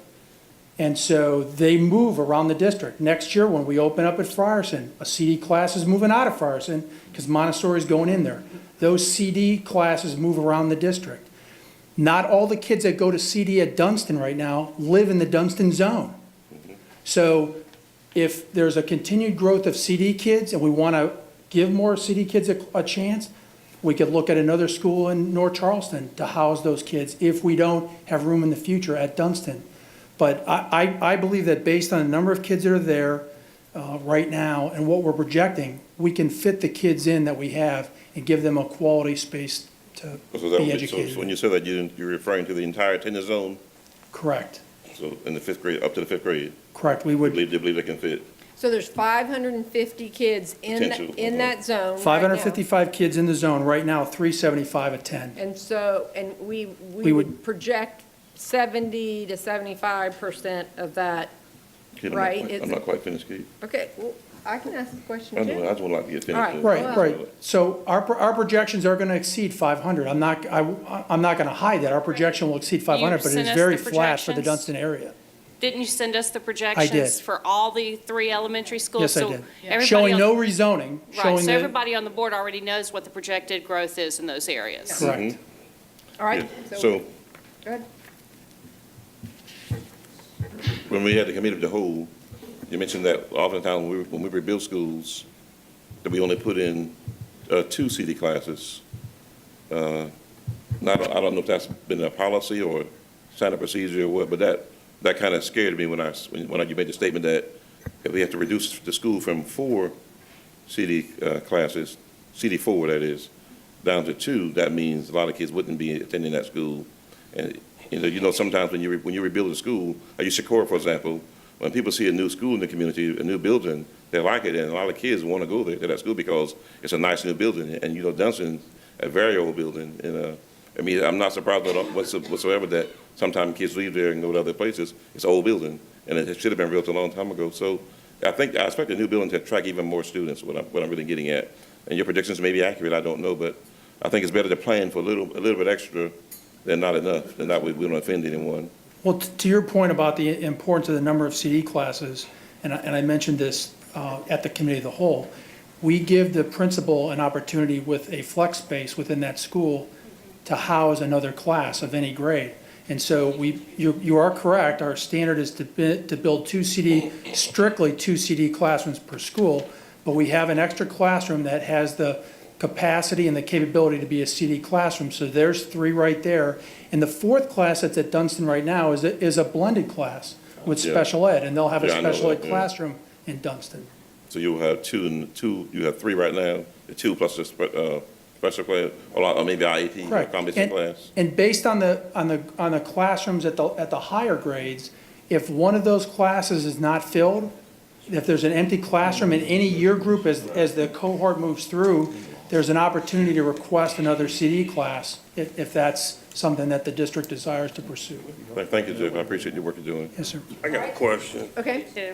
All right, go ahead, Kevin. Don't go where Jeff, because then we have a Jeff, security question. I know I'm kind of new, but Oh, wait, I forgot to let everybody know that I own property right next to Dunston. I own a house there, and I'm not trying to sell it to the district. I want everybody to know that, because somebody said last time he owns property that he has an interest in Dunston. I've had it for years. I can't help where it's located at, but I own it and it's paid for, and I'm not trying to sell it. All right, Kevin? Jeff, I in the history of North Charleston, you know, African Americans lived around the old Baker site in the projects, and as they became prosperous, you know, land that was available in North Charleston were in, I guess, canal areas. Around the Dunston area, when I was young, they were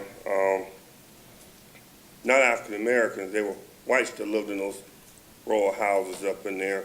Then it kind of changed over the year based upon economic needs and people either dying off or moving. But the problem in North Charleston that I see is that when construction goes on, the less fortunate gets taken advantage of. And I had some conversation with both my North area board members, but I actually drove by Dunston the other day, and to my surprise, I was kind of shocked. Mr. Pendarvis, you grew up in that area, and when you get a chance, go drive down the road, and you'll see what I'm about to describe. The district expanded its footprint to enlarge the school, which is understandably. But on the back row of the block, there were like maybe 4 or 5 houses in a row in that footprint. But the interesting thing about it is that the district expanded its footprint and put up this large wooden plank fence. But the people that live in those houses that are remaining are probably from right here to about right here in the backyard space. So my question is, can you imagine someone living in the back of that area where the children are playing and constantly traffic going in and out? That becomes a kind of discouraging factor. So You got it. my thing is, and I knew this happened before I got on the board, but why hasn't the district even, have they talked about a succession plan to kind of maybe mediate to get those 5 houses out of the way that you can make it a square block? Because it did not make sense.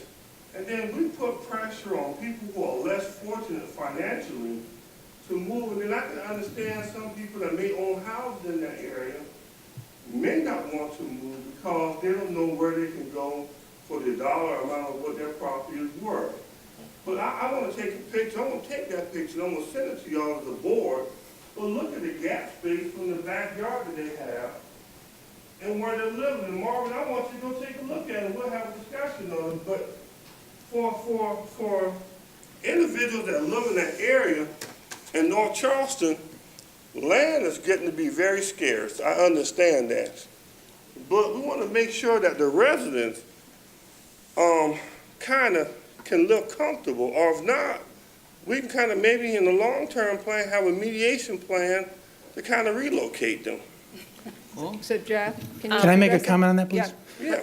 So I would just like to add Contiguous to the property. that we have made a very fair offer above market value to every single property owner that's there. And if I'm not mistaken, every one of those is a rental. Sean Hughes here? Yes. Is every one of those a rental that we made the offer on? Not the one on the corner. One in the corner's owner occupied. That look like there's an owner there. We received a cease and desist from their lawyer after we talked to them once, we haven't contacted them again. Secondly, the wooden fences that you're talking about are temporary until the school is built. And thirdly, that fencing plan, the entire layout was presented to the board as well in advance of erecting that fence. That was presented by Mr. McNeil. So the rest of them are owned by their renters' property is in Right, there? there's 1, 2, Like 5 houses. there's 1, Sean, how 2, many are 3, left? then there's the lot that we had to buy to have enough green space for the children, and then there's 4, that's the one on the corner. 4 left. Okay, so we've made offers to those, and Sean's been told to cease and desist on one. On one. Because we bought property around there. Correct. So, We brought first 6 off- properties in that Yeah. area. Okay. First, to be clear, those properties were always contiguous to Dunston. This isn't new. They've been contiguous to Dunston since it's been there. What you're talking about is somebody sold their lot, so it's this way. But those properties have been contiguous to Dunston the entire It's time, always been encroached like that all the time. the whole time. It We was did not different. expand that square of Dunston, just that one piece. The setup was different. I would say that I think that the green space, we know Dunston's a challenging site. It's why the district sent you out to look for other sites, and we were not as successful as we had wanted to be. But with that slope and the way that it goes down like that, I would say that before we add on to Dunston and start taking away green space, let's finish what we've got. And if there is a need, as you said, for something up rivers or down rivers off of Remount, then maybe it's another new school. No, I didn't say that. Yeah. But I am concerned that Reverend Collins was told by people that children are being turned away from the school. Can we address that, please? That is concerning. But what, make sure I'm clarifying what I'm saying. What I was told is that when the new building goes up, if they only have 2 CD classes, CD4 classes, they have right now enough students for 4 classes, including the IEP class or combination class. They would then have to turn kids away. In K-5, they were having around 100 students. So to me, that's pretty good for that area to have a class that big, which will require about 4 to 5 classrooms. So we need to keep that in mind that since Dunston was like a So what I want to know, Dr. Postaway, is Hold on, who is please. telling the board members that Can you CD4 one second, students please? are going to be turned away? Can you hold 1 second, ple's? No, yeah, I will, but I Right. am So- not happy the students so in that when- Dunston attendance zone are being turned They're away. not being told that, though. So Dunston's sort of like a primary school serving young children. But it- That's the but thing they have been good at. Right, but So they're on- afraid that's what Monday, happened. at the committee of the whole meeting a week ago, when you brought this up, Yeah. Jeff said this plan is for 2 CD classes, and he said today Yeah. that, I but he like said that. today that there are kids that are coming from outside of the area for those. Michael asked, well, couldn't we have more? And Jeff said that the principal had asked about potentially having 1 more class. And Jeff has also just said if there's, if they've got space, they can do that. So, I mean, we move CD classes around to meet the needs. So I just want to make sure we're clear. Nobody's being sent away saying there isn't space. No, not for them. today. We're planning for the future. I would like this, so Chris, I want to know, were you told that when the school opens, because what your exact words were, the kids would be turned away after a year because there wouldn't be room for them? Well, that's logic. If you only have 2 classrooms, you got 4 now, that's logic. But Dr. Postaway, I want to make it very clear that we don't turn children out of a school after they start attending. No, that's not what we said that. We Okay, didn't say that. okay, I'm sorry. I just want to make sure that those kids are taken Okay. care of. All right, so have we addressed the Dunston issue? Do you want to ask your safety question, Reverend Collins? Oh, yes, ma'am. At our workshop, at our committee the whole last week, we voted by unanimous approval to approve the school security measure. And if I remember serves me right, we approved on page, the one that says GOF recommendations, doesn't have a number on it, but the initiative, the GOF recommendations, I think it said to approve 1, 2, and 3. We were only approving the SROs at the committee of the whole. Well, I think he said 1, 2, and 3. Is that right? So the only, Wait a minute. just to clarify, Reverend Collins, yeah, Yeah. the only thing we recommended for the board to approve is our ability to negotiate with the I was municipalities. getting ready to say. That's the only item that Okay. we've requested So- approval so- on. And that's actually In what the it budget, says. we've included, Is 1, 2, 3. Right, that's Correct. what it says that that's what it says on there. It doesn't say that we're going to put SROs in the elementary schools. It says that we're going to authorize them to negotiate the cost-sharing contracts. Right. And that if successful, we need to have $1.8 million. Right, okay, so only the 1.8, okay, so my question is this, at our next board meeting, or our next, committee of the whole, can we put back on the agenda, items, 2, 3, 5, and 6? Yeah, so 2 and 3 You want to are in add the those to the budget. budget? 2 and 3 To are the in the agenda. budget. But I mean, those Hold are. on, stop. Jeff. so in the budget submission that Mr. Kennedy has, it includes the 1, 2, 3, and SRO, 5. SRO initiative, 1.8 million, includes the district search team for 305,000. That's what it said. That's item number You 2. said no. No, That's already on there. it was just clarification. I only requested approval at the committee of the whole meeting to negotiate. Right. The items that we discussed that we recommended for approval are in the budget, but I wasn't recommending you approve it at that time. Okay.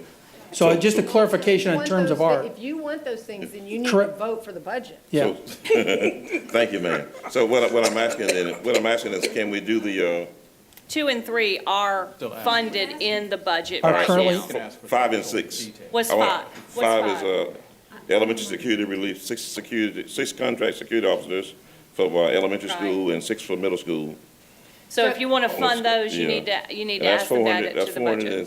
that's $476,000 estimated for So we 76. need to do an action item, which I hope you do, to get on the ops agenda for the committee of the whole. But the board can agree now to put it on the committee to hold.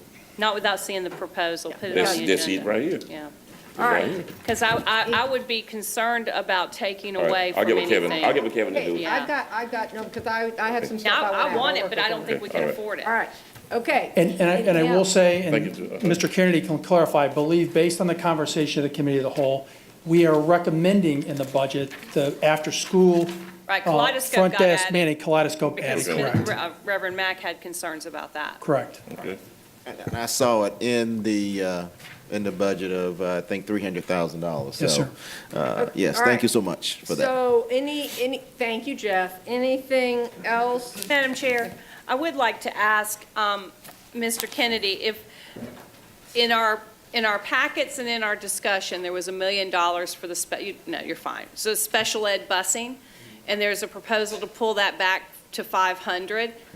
I would ask if the district would be willing to study and come back to us at Committee of the Whole, leaving that at the original request, because I feel like we need to do that. And even if it means taking an extra 500,000 out of fund balance, I just feel like that scenario, we don't need to immediately say we need this, but because we can't afford it, we're going to cut back on it, because those are the neediest of our needy children. So do the paperwork on it. That's not what we're saying, are we? That's not the directive now. Do the Hold paperwork on. on it. Dr. Postaway? Thank you for the opportunity to say just one sentence about that. The 1.5 million was based on an estimate. The reduction of 500,000 is based on the actual, looking at the routes, how a bus aide gets on the bus, and how he or she gets back to the school.